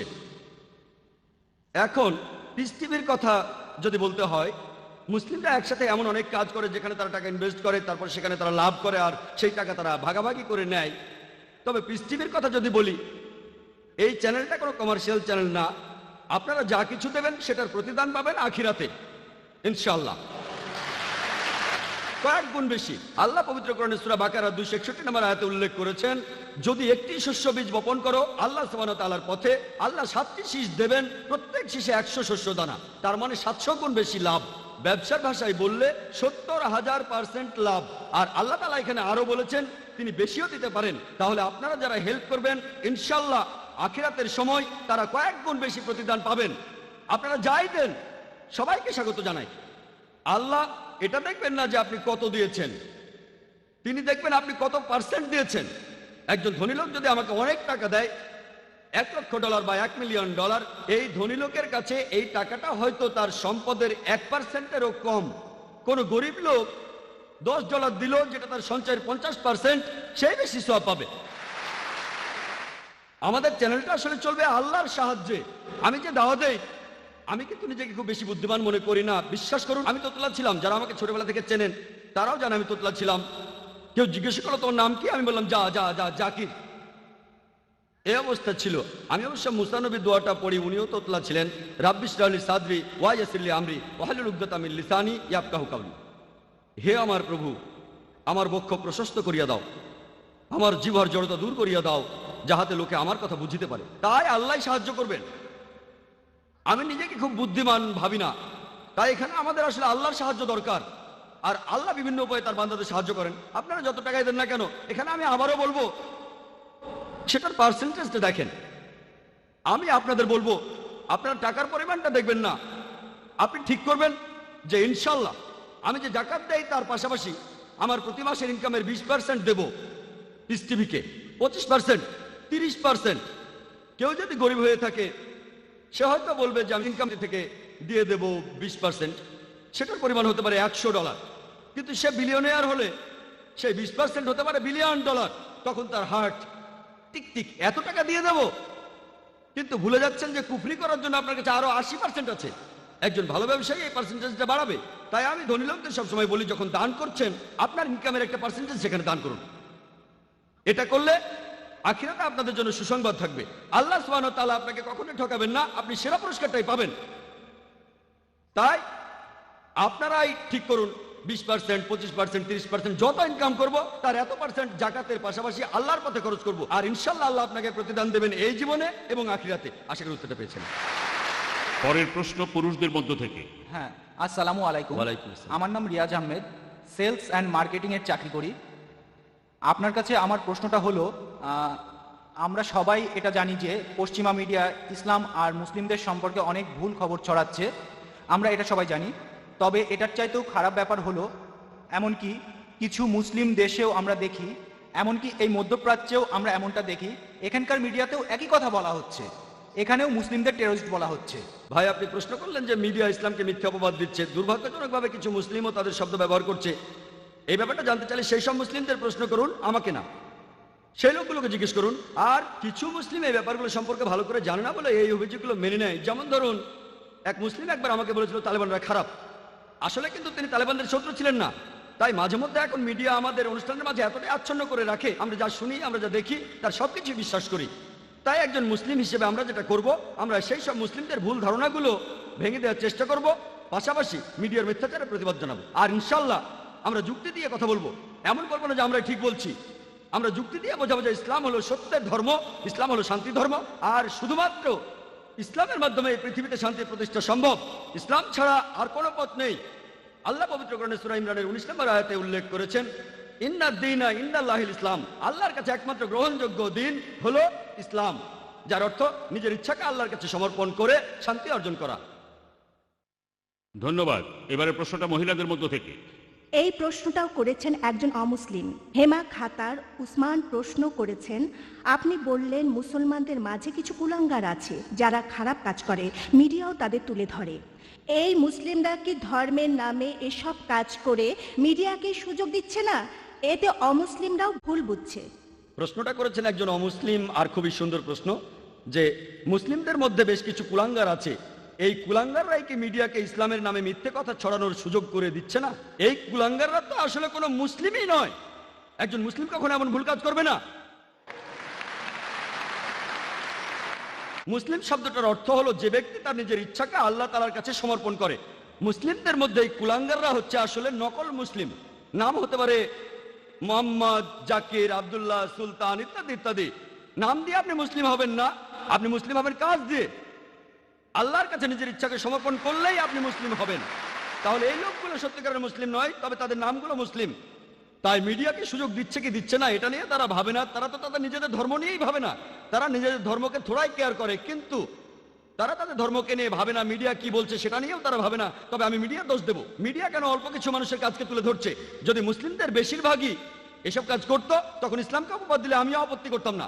তবে তারাও অল্প কিছু মানুষকে বেছে নিচ্ছে। চিন্তা করেন, হিটলার 60 লক্ষ ইহুদিকে হত্যা করেছিল, এজন্য কি খ্রিস্টান ধর্মকে দায়ী করব? হিটলার যে 60 লক্ষ ইহুদিকে মেরেছে, সবাইকে পুড়িয়ে মেরেছে, এজন্য কি আমি খ্রিস্টান ধর্মকে দোষ দিতে পারবো না? কারণ বাইবেলের কোথাও লেখা নেই যে তোমরা 60 লক্ষ ইহুদিকে হত্যা করবে। এমন কিছু বলাটা খুবই ভুল হবে। সেজন্য আমি এইসব কুলাঙ্গারদের চাইতে মিডিয়াকেই বেশি দোষ দেব। প্রত্যেক ক্ষেত্রে আপনারা কিছু কুলাঙ্গার খুঁজে পাবেন। আর আমি আমার অনেক লেকচারে এইসব কুলাঙ্গারদের বিরুদ্ধে বলেছি, মিডিয়ার উচিত এমন খবর প্রচার করা যেটা সত্যি। কিন্তু তারা এইসব কুলাঙ্গারদের দেখিয়ে বলতে চায় এরাই হচ্ছে আসল মুসলিম। তারা এভাবে বলতে পারে যে এই মুসলিম চুরি করেছে তারা মাত্র 1 জন, 5 জন, 10 জন, আর মুসলিমদের সংখ্যা 100 কোটিরও বেশি। এভাবে বললে কোনো সমস্যা নেই। তবে তারা বলতে চায় যে সব মুসলিমই ভুল কাজ করছে। যদি একজন মুসলিম ড্রাগস নিয়ে ধরা পড়ে, মিডিয়া এমন ভাব করবে যেন সব মুসলিমই ড্রাগস নিয়ে ব্যবসা করে যাচ্ছে। মিডিয়ার উচিত হবে সত্য কথা প্রচার করা। আমিও সেটাই চাই। আশা করি উত্তরটা পেয়েছেন। হ্যাঁ ভাই। আসসালামু আলাইকুম, আমার নাম ইমরান মোহাম্মদ, একজন আইটি ম্যানেজার। আমার প্রশ্নটা ইসলামের বিরুদ্ধে মিডিয়ার ষড়যন্ত্রগুলো নিয়ে। মুসলিমরা কিভাবে এসব ষড়যন্ত্রের প্রতিবাদ করবে, যেভাবে আমেরিকা পুরো পৃথিবীকে শাসন করতে চাচ্ছে, ইসলামকে দাবিয়ে রাখতে চাচ্ছে, ইত্যাদি ইত্যাদি। এসব ক্ষেত্রে প্রায় দেখা যায় যেসব মুসলিম তাদের ধর্ম সম্পর্কে খুব একটা জানে না, তারা মিডিয়ার এইসব মিথ্যা রটনা শুনে সেগুলোই বেশি করে বিশ্বাস করে। মুসলিমদের কিভাবে এসব ষড়যন্ত্রের মোকাবেলা করা উচিত? ভাই, আপনি একটা প্রশ্ন করলেন যে কিভাবে একজন মুসলিম প্রতিবাদ করবে বিভিন্ন ষড়যন্ত্রের বিরুদ্ধে যেগুলো আমেরিকানরা ইসলামের বিরুদ্ধে প্রচার করে থাকে। আর আমরাও বুঝতে পারি না যে কি করতে হবে। প্রথমে যেটা করতে হবে, আগে জানতে হবে আমাদের দিনকে। দুর্ভাগ্যজনকভাবে বেশিরভাগ মুসলিমই নিজের ধর্ম সম্পর্কে জানে না। এই জন্যই আমরা এই সমস্যায় পড়ি। যদি নিজের ধর্মটা ভালোভাবে জানি, তাহলে মিডিয়া এই মিথ্যা কথাগুলো প্রচার করার সুযোগ পাবে না। দুর্ভাগ্যজনকভাবে আমরা আমাদের ধর্মকে জানি না, আর এ কারণে মিডিয়া যখন বিভিন্ন খবর প্রচার করে আমরা মুসলিমরা লজ্জিত হই, তাদের সে কথাগুলো মেনে নেই। আমি একটা উদাহরণ দেই। একবার এক ধার্মিক মুসলিম, মাশাআল্লাহ, তিনি একদিন আমাকে বললেন, ভাই জাকির, আপনি কি জানেন এই তালেবানরা তারা খুবই নিষ্ঠুর, খারাপ মানুষ। আমি বললাম কেন? কারণ কি? কারণ তারা মহিলাদের মারে। আপনাকে কে বলেছে? আমি নিজের চোখেই দেখেছি। কোথায় দেখেছেন? আমি বিবিসিতে দেখেছি। আমি এখানে তালেবানদের পক্ষে কথা বলছি না, তারা আমার বন্ধু না, আবার শত্রুও না। তাদের পক্ষে বলছি না, তারা আমার বন্ধু না। আমি পৃথিবীর বিভিন্ন দেশে ঘুরে বেড়াই। একবার মালয়েশিয়াতে লেকচার দিচ্ছিলাম, সেখানে এক দম্পতি, তারা দুজনেই ডাক্তার। একজন স্ত্রী রোগ বিশেষজ্ঞ, অন্যজন শিশু রোগ বিশেষজ্ঞ। তারা 1 মাসেরও বেশি সময় আফগানিস্তানে ছিলেন। সেখানে তারা আহত লোকদের চিকিৎসা করছিলেন। আর সেই মহিলা ডাক্তার, তিনি আমাকে বললেন, টেলিভিশনে যে ভিডিওটা দেখানো হয়েছে, তালেবানরা এক মহিলাকে মারছে, তারা তালেবান না। আপনি কিভাবে জানলেন? কারণ আমি তালেবানদের সাথে ছিলাম। আমি জানি তারা কিভাবে পাগড়ি বাঁধে। যেমন ধরুন, আমরা আরব নই, তাই আমরা বুঝতে পারবো না পাগড়ি বাঁধার কতগুলো নিয়ম আছে আরবদের মধ্যে। তবে আরবরা জানে যে আরব আমিরাতে পাগড়ি পরার নিয়ম একরকম, সৌদি আরবে পাগড়ি পরার নিয়ম আরেক রকম, কুয়েতে পাগড়ি পরার নিয়ম আলাদা। তারা জানে, কিন্তু আমরা জানি না। মহিলা তালেবানদের সাথে ছিলেন, তাই জানেন যে লোকগুলো পাগড়ি পরেছে সেই ভিডিওতে, তালেবানরা সেভাবে পরে না। তাই এই শুটিংটা হলিউডে বা অন্য যেখানে হোক, তারা ভালোভাবে সেই শুটিংটা করতে পারেনি। মিডিয়া এভাবে সবকিছু বদলে দিতে পারে। যেমন ধরুন, আপনাকে প্রশ্ন করলাম যে জর্জ বুশ ভালো না খারাপ মানুষ? ভালো না খারাপ? আপনি বললেন ভালো মানুষ না। আমি এখানে না শব্দটা এডিট করে দেব, আর আপনারা শুনবেন সে ভালো মানুষ। তারপর আপনাকে যখন সে ভিডিওটা দেখাবো, তখন বলবেন ও মুখ ফসকে ভালো মানুষ বলেছি। আপনি ভালো মানুষ বলেননি, আপনি বলেছেন সে ভালো না। আমি না শব্দটা এডিট করে দিলাম, তারপর আপনাকে দেখালাম, দেখুন ভাই আপনি ভালো বলেছেন। তখন বলবেন ভুল করে বলেছি, আমি মুখ ফসকে বলেছি। মুখ ফসকে বলেননি, আপনি বলেছিলেন সে ভালো মানুষ না। আমি না শব্দটা বাদ দিলাম, আর শুনে মনে হবে সে ভালো, এভাবে মিডিয়া অনেক রকম খেলা করে। আর আমরা মুসলিমরা আমাদের যেটা করা উচিত, আমরা আমাদের ধর্মটাকে খুব ভালো করে জানবো, আমাদের দিন সম্পর্কে ভালো করে জানবো। আর যখন এই মিডিয়া প্রচার করবে এইসব, তখন সেগুলো শুনে আমরা তাতে প্রভাবিত হব না। ইসলামকে বিচার করতে চাইলে মূল ধর্মগ্রন্থগুলো দেখতে হবে, কোরআন এবং সহিহ হাদিস। একজন মুসলিম বা মুসলিম সমাজ কি করে সেটা দিয়ে বিচার করলে হবে না। ইসলাম ধর্মকে বিচার করতে চাইলে এটা দিয়ে করব না যে ইন্ডিয়া, পাকিস্তান, আফগানিস্তান বা সৌদি আরবের মুসলিমরা কি করে। আমি ইসলামকে বিচার করব মূল ধর্মগ্রন্থগুলো দিয়ে, কোরআন এবং সহিহ হাদিস। আমরা এগুলো মেনে চলবো। আর মিডিয়ার এসব প্রচারের উত্তরে আমাদের জানতে হবে কিভাবে টেবিলটা উল্টে দেওয়া যায়। যেমন সেই সাংবাদিক দুটো প্রশ্ন করবেন, কিন্তু প্রশ্ন করেছেন মাত্র একটা, কারণ প্রথম প্রশ্নের উত্তরে যা বলেছি তিনি সেটা আশা করেননি। তিনি আশা করেননি যে আমি বলবো আমি আমার দেশ নিয়ে গর্বিত। ভেবেছিলেন আমি বলবো দেশ নিয়ে আমি গর্বিত না। আমি অবশ্যই আমার দেশ নিয়ে গর্বিত, আমি কোনো মিথ্যে কথা বলছি না। আমি ইন্ডিয়াকে নিয়ে গর্বিত। আর ইন্ডিয়া হচ্ছে একটা যুদ্ধক্ষেত্র। আমরা হলাম মুজাহিদ, জিহাদ, আমরা সবাই চেষ্টা করছি। আর আমার নামটা নায়েক। সংস্কৃতিতে নায়েক মানে যোদ্ধা, একজন বীর। তাহলে নামেও তো আমি একজন মুজাহিদ। আমাকে আমার কাজ করতে হবে। আর সেজন্য আমি বোম্বেতে থাকতে চাই, কিন্তু লোকজন আমাকে অন্য জায়গায় থাকতে বলে। অনেক লোক আবার আমাকে অন্য কোনো দেশে থাকার পরামর্শ দেয়। আপনার জীবন তো হুমকির মুখে, কেন এই যুদ্ধের ময়দানে থাকবেন? এটা আমার যুদ্ধ। আর দেশকে আমি অনেক কারণে ভালোবাসি, অনেক কারণ আছে। আলহামদুলিল্লাহ, আমি দেশ নিয়ে গর্বিত। সেজন্য মিডিয়ার এইসব প্রচারের উত্তরে আমাদের জানতে হবে কিভাবে টেবিলটা উল্টে দেওয়া যায়। আশা করি উত্তরটা পেয়েছেন। এবারে আমি শ্রোতাদের উদ্দেশ্যে বলছি, একটা প্রশ্ন স্লিপ থেকে হবে, আর একটা প্রশ্ন হবে মাইক থেকে, তারপর স্লিপ থেকে, তারপর আবার মাইক থেকে, এভাবেই চলবে। এবারের প্রশ্নটা স্লিপ থেকে করছেন ভাই রেজওয়ান আলী খান। ইসলামের আলোকে আত্মঘাতী বোমা হামলা, এই জিনিসটাকে ইসলামের আলোকে আপনি কিভাবে ব্যাখ্যা করবেন?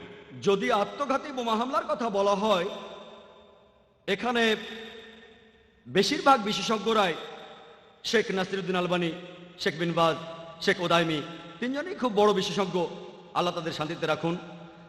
তারা এমন ফতোয়া দিয়েছেন যে আত্মঘাতী বোমা হামলা করা হারাম, এটা হারাম। তবে আরো কিছু বিশেষজ্ঞ আছেন, যেমন শেখ সাফর আল হাওয়ালি, শেখ সালমান আওদা, তাদের মতামত আলাদা। তবে আমাদের আত্মঘাতী বোমা হামলার ব্যাপারটা বুঝতে হবে। ইসলাম ধর্মে আত্মহত্যা করা হারাম, এ ব্যাপারে কোনো দ্বিধাদ্বন্দ্ব নেই। তবে আত্মঘাতী বোমা হামলার ব্যাপারে বিশেষজ্ঞরা একমত নয়। তাদের মতে আত্মঘাতী শব্দটা এখানে সঠিক নয়, এটা সঠিক শব্দ নয়।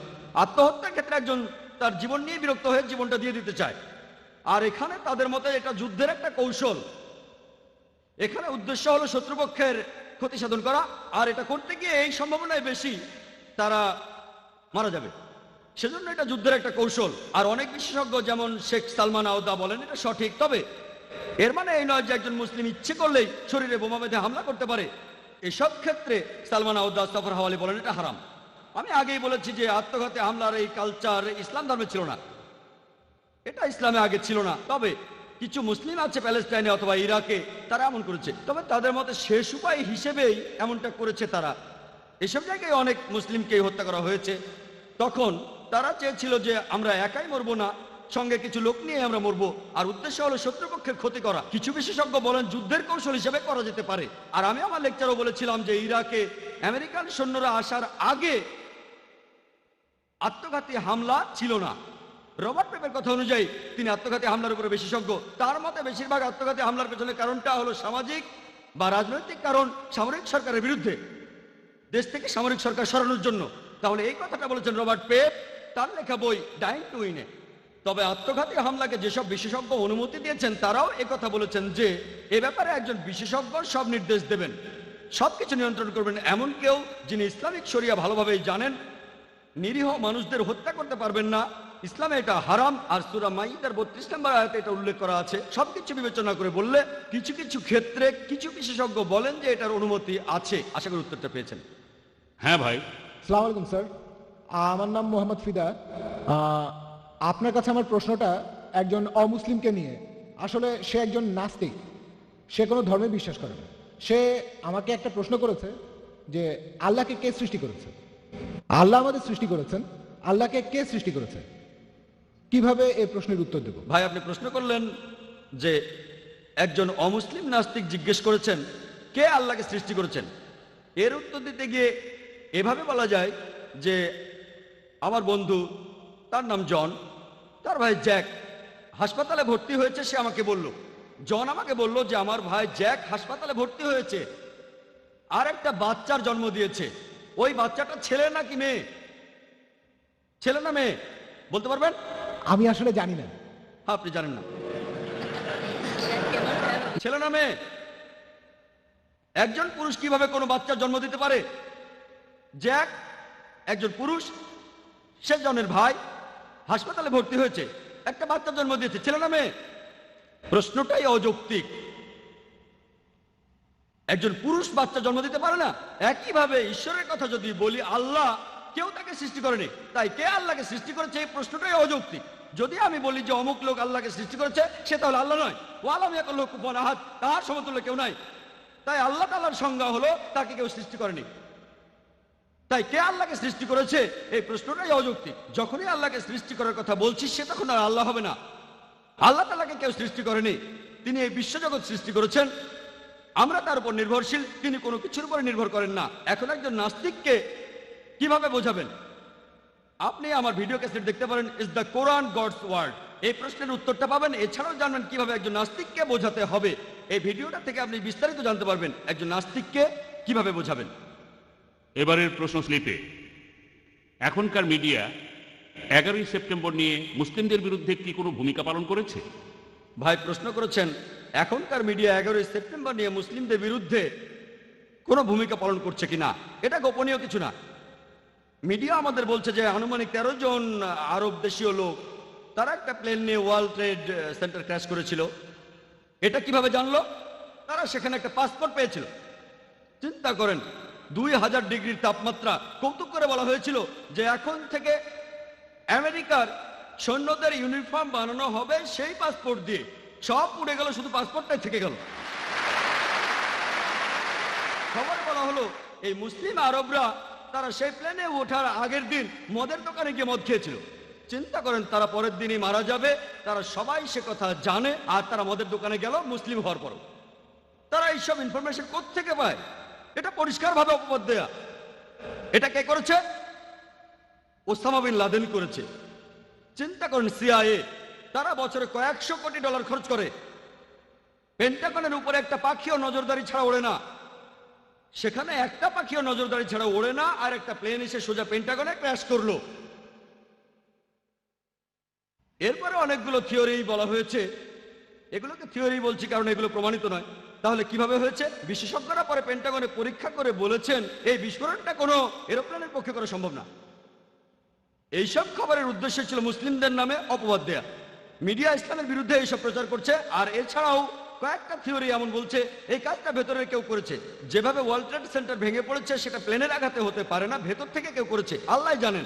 তবে যাই ঘটুক, তারা ইসলামকে যতই আক্রমণ করুক, মাকারুম মাকার আল্লাহ ওয়াল্লাহু খায়রুল মাকিরিন, তারা চক্রান্ত করেছিল, আল্লাহ কৌশল করেছিলেন, নিশ্চয়ই আল্লাহ কৌশলীদের শ্রেষ্ঠ। আলহামদুলিল্লাহ, এত কিছু সত্ত্বেও মিডিয়া ইসলামকে আক্রমণ করেছে, তারপরও পৃথিবীতে ইসলাম ধর্মের প্রসার এখনো সবচেয়ে বেশি, এমনকি আমেরিকা আর ইউরোপেও। আসসালামু আলাইকুম, আমার নাম ডাক্তার খান। আপনার কাছে আমার প্রশ্ন হলো, ইসলাম ধর্ম প্রচারের উদ্দেশ্যে মহিলারা কি মিডিয়ার সামনে আসতে পারবেন? অনেক মুসলিম বিশেষজ্ঞই মহিলাদের অডিও রেকর্ড করার অনুমতি দেন না, কারণ সেক্ষেত্রে অন্য পুরুষেরা আমাদের কণ্ঠ শুনে ফেলবে। এটার কি অনুমতি আছে? আর থাকলে সেটা কিভাবে বোঝাবো? ধন্যবাদ। বোন, আপনি প্রশ্ন করলেন যে আপনারা মানে মুসলিম নারীরা মিডিয়ার সামনে আসতে পারবেন কিনা সত্য প্রচারের জন্য বা ইসলামের শত্রুদের সাথে লড়াই করতে। আর কিছু বিশেষজ্ঞ এমন ফতোয়া দিয়েছেন যে এটা হারাম। এখানে কিছু ব্যাপার অবশ্যই হালাল। আপনি আর্টিকেল লিখতে পারেন যেটাকে কোনো বিশেষজ্ঞই হারাম বলবেন না। আপনি আর্টিকেল লিখতে পারেন হয়তো খবরের কাগজে অথবা ইন্টারনেটে। কিছু কিছু ক্ষেত্রে অবশ্যই অংশ নিতে পারেন, প্রিন্ট মিডিয়ায় অংশ নিতে পারেন। আর অডিও মিডিয়ার কথা যদি বলি, এটা নিয়ে মতভেদ আছে। কেউ বলেন পারবেন, কেউ বলেন পারবেন না। সাধারণত কণ্ঠস্বর নিয়ে বিশেষজ্ঞরা মহিলাদের তেমন কিছু বলেন না। তবে এইসব ক্ষেত্রে মহিলাদের কণ্ঠস্বর সাধারণ থাকতে হবে। অডিও মিডিয়ার ক্ষেত্রে খেয়াল রাখবেন আপনার কণ্ঠস্বর যেন খুব বেশি ওঠানামা না করে, সে সময় খুব বেশি হাসাহাসিও করবেন না। বেশিরভাগ বিশেষজ্ঞ এমন ক্ষেত্রে অনুমতি দেন। এবার টেলিভিশনের সামনে আসা নিয়ে বলি, এখানেও বিশেষজ্ঞদের মধ্যে মতভেদ আছে যে বেশিরভাগ বিশেষজ্ঞই বলেন যে মহিলারা টেলিভিশনের সামনে আসতে পারবে না। অনেক বিশেষজ্ঞ বলেন যে মহিলারা যদি হিজাব পালন করে যদি নিজের শরীর পুরোপুরি ঢেকে রাখে, শুধু মুখমণ্ডল আর কবজি পর্যন্ত হাত খোলা রাখে এবং কণ্ঠস্বরে যদি উত্তেজক কিছু না থাকে, আর যদি শরিয়ার অন্য নিয়মগুলো মানে, তাকে অনুমতি দেওয়া যেতে পারে। তবে বেশিরভাগ বিশেষজ্ঞই বলেন না, মহিলারা তারা টেলিভিশনের সামনে আসতে পারবেন না। কারণ পবিত্র কোরআনে সূরা নূরের 30 নম্বর আয়াতে উল্লেখ করা হয়েছে, মুমিনদের বলো তারা যেন দৃষ্টি সংযত আর লজ্জাস্থানের হেফাজত করে। এই আয়াতটার বেশ কিছু হাদিস নিয়ে বিশেষজ্ঞদের মধ্যে মতভেদ আছে।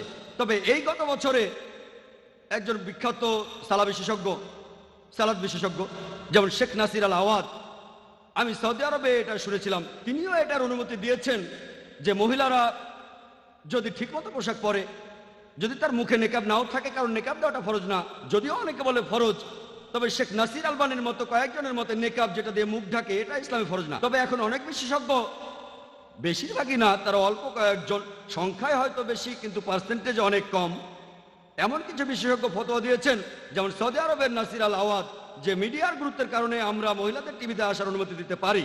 কিন্তু এমনকি আজকেও এ নিয়ে মতভেদ আছে। এখনো বেশিরভাগ বিশেষজ্ঞই বলেন যে মহিলারা টিভির সামনে আসবেন না, কারণ সেটা কোরআনের বিরুদ্ধে যাবে। সূরা নূরের 30 নম্বর আয়াতে উল্লেখ করা হয়েছে যে পুরুষরা তাদের দৃষ্টি সংযত করবে, মহিলাদের যদি টিভিতে দেখানো হয় সেখানে অন্য পুরুষরা তাদের দেখতে পাবে, এজন্য মহিলাদের অনুমতি নেই। এ ব্যাপারে অনেক মতভেদ আছে, তবু আপনি আপনার পছন্দের মতো একটা বেছে নিতে পারেন, আশা গুরুত্বটা পেয়েছেন। আসসালামু আলাইকুম, আমার নাম আমিনুল্লাহ শরীফ, আমি পেশায় একজন অ্যাকাউন্টেন্ট, আর আমি গর্বিত যে আমরা স্বদেশী ইন্ডিয়া থেকে এসেছি। জিহাদের উপর আপনার লেকচারটা খুবই সুন্দর আর শিক্ষণীয় ছিল। আমার প্রশ্নটা হলো, আমার ধারণা এখানে বেশিরভাগ লোকই এমনটা মনে করে যে ওসামা বিন লাদেন আসলে জিহাদ করছে। আমার অনেক সহকর্মী আর অন্যান্য লোকজন তারা প্রশ্ন করে যে এটা আসলে জিহাদ কি না। এখন এসব ব্যাপারে আমরা জানি না, তাদের কিভাবে বোঝাবো। আমার দ্বিতীয় প্রশ্নটা হলো, এটা যদি জিহাদ না হয় তাহলে এটাকে কি বলা যায়, ইসলাম এই ব্যাপারে ভাই কি আপনি বলে? প্রশ্ন করলেন যে ওসামা বিন লাদেন জিহাদ করছেন কি না। ভাই ওনার সাথে আমার কখনো দেখা হয়নি, ব্যক্তিগতভাবে তাকে আমি চিনিও না। সিএনএন আর বিবিসির খবরের উপর ভিত্তি করে আমি উত্তরটা দিতে পারবো, সেজন্য কোনো মন্তব্য করব না। আমার সাথে কখনো দেখা হয়নি, অনেক খবরই জানি, অনেকের সাথে দেখা হয়নি, জর্জ বুশের সাথেও কখনো দেখা হয়নি। কিন্তু যেহেতু সিএনএন এর খবর দেখছি আর খবরগুলো বিশ্লেষণ করে বুঝতে পারছি যে তারা যে খবরটা দেখাচ্ছে সেটা সঠিক। তবে এই কথাটা বলতে পারি আমি জিহাদ করছি, আলহামদুলিল্লাহ আমি জিহাদ করছি, আমি সংগ্রাম করছি, আমি আল্লাহ তাআলার পথে সংগ্রাম করছি। জিহাদ অর্থ চেষ্টা করা, সংগ্রাম করা। আমি আমেরিকান পুলিশদেরও একই কথা বলেছিলাম যে আমি জিহাদ করছি, আমি চেষ্টা করছি, আমি সংগ্রাম করছি। সে জিহাদ করছে কিনা সেটা আমি জানি না, তার সাথে কখনো দেখা হয়নি। আর আল্লাহ তাআলা কিয়ামতের দিন আপনাকে প্রশ্ন করবেন না যে ওসামা বিন লাদেন জিহাদ করেছে কিনা। ওয়ালাইকুম আসসালাম। এই প্রশ্নটা আমার বাবা মায়ের পক্ষ থেকে করছি। আমার প্রশ্নটা হলো মুসলিম মিডিয়াকে সাহায্য করার ব্যাপারে। আরব বিশ্বের ব্যাপারে কি বলবেন, বিশেষ করে ইন্ডিয়ার ব্যাপারে? প্রশ্ন করলেন আমার ছোট্ট এক ভাই তার বাবা মায়ের পক্ষ থেকে যে মুসলিম মিডিয়াকে সাহায্য করার ব্যাপারে আরব বিশ্বের উদ্দেশ্যে আমি কি বলবো, বিশেষ করে ইন্ডিয়ার ব্যাপারে। দেখবেন সময়ের সাথে সাথে আমাদের পরিস্থিতিও বদলে যায়। মাত্র কয়েক দশক আগেও আরবরা ইন্ডিয়ায় আসতো ব্যবসার জন্য, ইন্ডিয়া তখন ছিল সবার উপরে, আর মাশাআল্লাহ ইন্ডিয়ানদের অনেকেই তখন যাকাত দিত, তাতে আরবদেরও অনেক উপকার হয়েছে। এখন অনেক দামি সম্পদ, কালো স্বর্ণ আল্লাহ তাদের দিয়েছেন, মাশাআল্লাহ, এখন তারা অনেক ধনী। এখন দেখা যায় যে ইন্ডিয়ানরাই আরব বিশ্বে চাকরি করতে আসে, ব্যবসা করতে আসে, দুবাইয়ে, সৌদি আরবে আসে, আলহামদুলিল্লাহ। আমি তাদের উদ্দেশ্যে যেটা বলতে পারি যে মুসলিমদের কথা যদি বলতেই হয়, সে কথাটা আমি আগেও বলেছি যে সব মুসলিমেরই দায়িত্ব ইসলামকে প্রচার করা। আল্লাহ তাআলা আপনাদের বেশি সম্পদ দিয়েছেন, তাই আপনাদেরকে বেশি প্রশ্ন করবেন। কিয়ামতের দিন আল্লাহ প্রশ্ন করবেন তোমাদের সম্পদ দিয়েছিলেন, তা দিয়ে কি করেছো? তাই আমি বলবো আল্লাহ আপনাদের বেশি সম্পদ দিয়েছেন, আল্লাহর রহমতে আপনারা এখন কালো স্বর্ণের মালিক, তাই ইসলাম ধর্মের প্রচারে এই সম্পদকে ব্যবহার করুন। শুধুমাত্র ইন্ডিয়ায় না, আলহামদুলিল্লাহ ইন্ডিয়ার তেমন কোনো সমস্যা নেই, মাশাআল্লাহ, সেখানে এমন অনেকেই আছেন, মাশাআল্লাহ। ইন্ডিয়ায় অনেক সমস্যা আছে, সমস্যা নেই বলবো না, তবে আলহামদুলিল্লাহ আমরা নিজেদের ব্যাপারগুলো দেখবো। কিন্তু অন্যান্যদের প্রয়োজন আছে, ইন্ডিয়ায় অনেক এতিম শিশু আছে, পৃথিবীর বিভিন্ন জায়গায় এতিম শিশু আছে, আর মানুষ তাদের সাহায্য করছে, আলহামদুলিল্লাহ কোনো সমস্যা নেই। তবে সাধারণভাবে আমি সামগ্রিকভাবে বলবো আরবদের উদ্দেশ্যে আমি এই কথা বলবো, যেহেতু আল্লাহ তাদের কালো স্বর্ণ দিয়েছেন, তাদের উচিত হবে সত্যের ধর্ম প্রসারে এগিয়ে আসা। ব্যক্তিগতভাবে আমি অনেককে চিনি আরবদের, তাদের পকেটে যে টাকা থাকে সেটা দিয়েই তারা 5-10টা চ্যানেল খুলতে পারে, পকেট মানি দিয়েই 5 থেকে 10টা চ্যানেল আল্লাহ তাদের দিয়েছেন এই সম্পদ। তাই আমি তাদের অনুরোধ করব যে তারা যেন এটার সদ্ব্যবহার করেন ভালো কাজের জন্য, দিন প্রসারের জন্য, যাতে করে তারা আখিরাতে উপকৃত হয়। এতে ইসলামের কোনো উপকার হবে না, ইসলামের কোনো দরকার নেই আপনাকে আমাকে, এটা আমাদের নিজেদের ভালোর জন্যই। আল্লাহ পবিত্রকরণে বলেছেন আল্লাহ তোমাদের মুখাপেক্ষী নন, বরং তোমরাই আল্লাহ তাআলার মুখাপেক্ষী। তাহলে ইনশাআল্লাহ রোজ কিয়ামতের দিন এই সওয়াবটা তাদের জান্নাতে নিয়ে যাবে। এবারে পরের প্রশ্ন। আসসালামু আলাইকুম ওরহামতুল্লাহি ওয়াবারাকাতুহু। আমি নওয়াজ রহমত, কাজ করি আল কায়দা ট্রেডিংয়ে।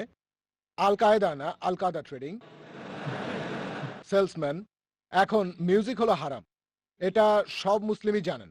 আমার প্রশ্নটা হলো, আপনারা পিস টিভি চালু করছেন, আলহামদুলিল্লাহ। মিডিয়ায় খুব ইম্পর্ট্যান্ট হলো বিজ্ঞাপন। এখন এই বিজ্ঞাপনে মিউজিক হারাম নাকি হালাল? ভাই আপনি প্রশ্ন করলেন যে সব মুসলিমই জানে মিউজিক হলো হারাম, তবে যেহেতু চ্যানেল শুরু করতে যাচ্ছি সেখানে বিজ্ঞাপন থাকবে। এখন এই বিজ্ঞাপনের মিউজিক হারাম না হালাল? দেখেন, যেটা হারাম সেটা হারাম, যেটা সৌদি আরবে হারাম সেটা আরব আমিরাতেও হারাম, আমেরিকাতেও হারাম, আবার ইন্ডিয়াতেও হারাম। যদি না আপনার জীবন বিপন্ন হয়, যেমন মদ খাওয়া হারাম, কিন্তু যদি আপনার জীবন বিপন্ন হয় আর অ্যালকোহলে আপনাকে বাঁচাতে পারে, এটাই নিয়মের একমাত্র ব্যতিক্রম। যদি জীবন বিপন্ন হয়, কোনো বিজ্ঞাপন না থাকলেও ইনশাল্লাহ আমাদের চ্যানেল বিপদে পড়বে না।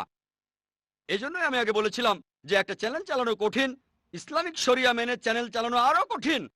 সেজন্য আমি আল্লাহর কাছে দোয়া করি আমরা যেন শরিয়া মেনে চলতে পারি। যদি ইসলামিক শরিয়া মেনে চালাতে না পারি তাহলে বন্ধ করে দেবো ইনশাল্লাহ। যদি ইসলামিক শরিয়া মেনে চালাতে না পারি তাহলে বন্ধ করে দেবো, কারণ ইসলামিক শরিয়া মেনে চলাটাই বেশি গুরুত্বপূর্ণ, চ্যানেল চালু রাখাটা নয়। আপোষ করা যাবে না, আমরা হারাম উপায়ে সত্যকে প্রচার করতে পারবো না। যেটা হারাম সেটা হারাম, আমরা এই সব জিনিসকে হালাল কিছু দিয়ে বদলে দিতে পারি। যেটা হারাম সেটা বাদ দিয়ে হালাল জিনিস আনবো। যেমন ধরেন বিভিন্ন ধরনের বাদ্যযন্ত্র হারাম, ডাফের অনুমতি আছে। প্রাকৃতিক শব্দ ব্যবহার করতে পারি, যেমন পানি পড়ার শব্দ, বজ্রপাত বা বিদ্যুৎ, কোরআনের তেলাওয়াত।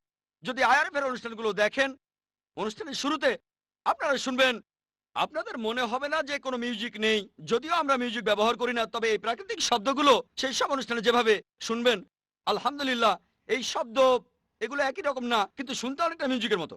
তবে প্রভাবটা ভালো, এটা আপনাকে আল্লাহর কাছ থেকে দূরে নিয়ে যাবে না, এটা আপনাকে আল্লাহ তাআলার কাছে নিয়ে আসবে। তাহলে প্রাকৃতিক শব্দ ব্যবহার করা যায়।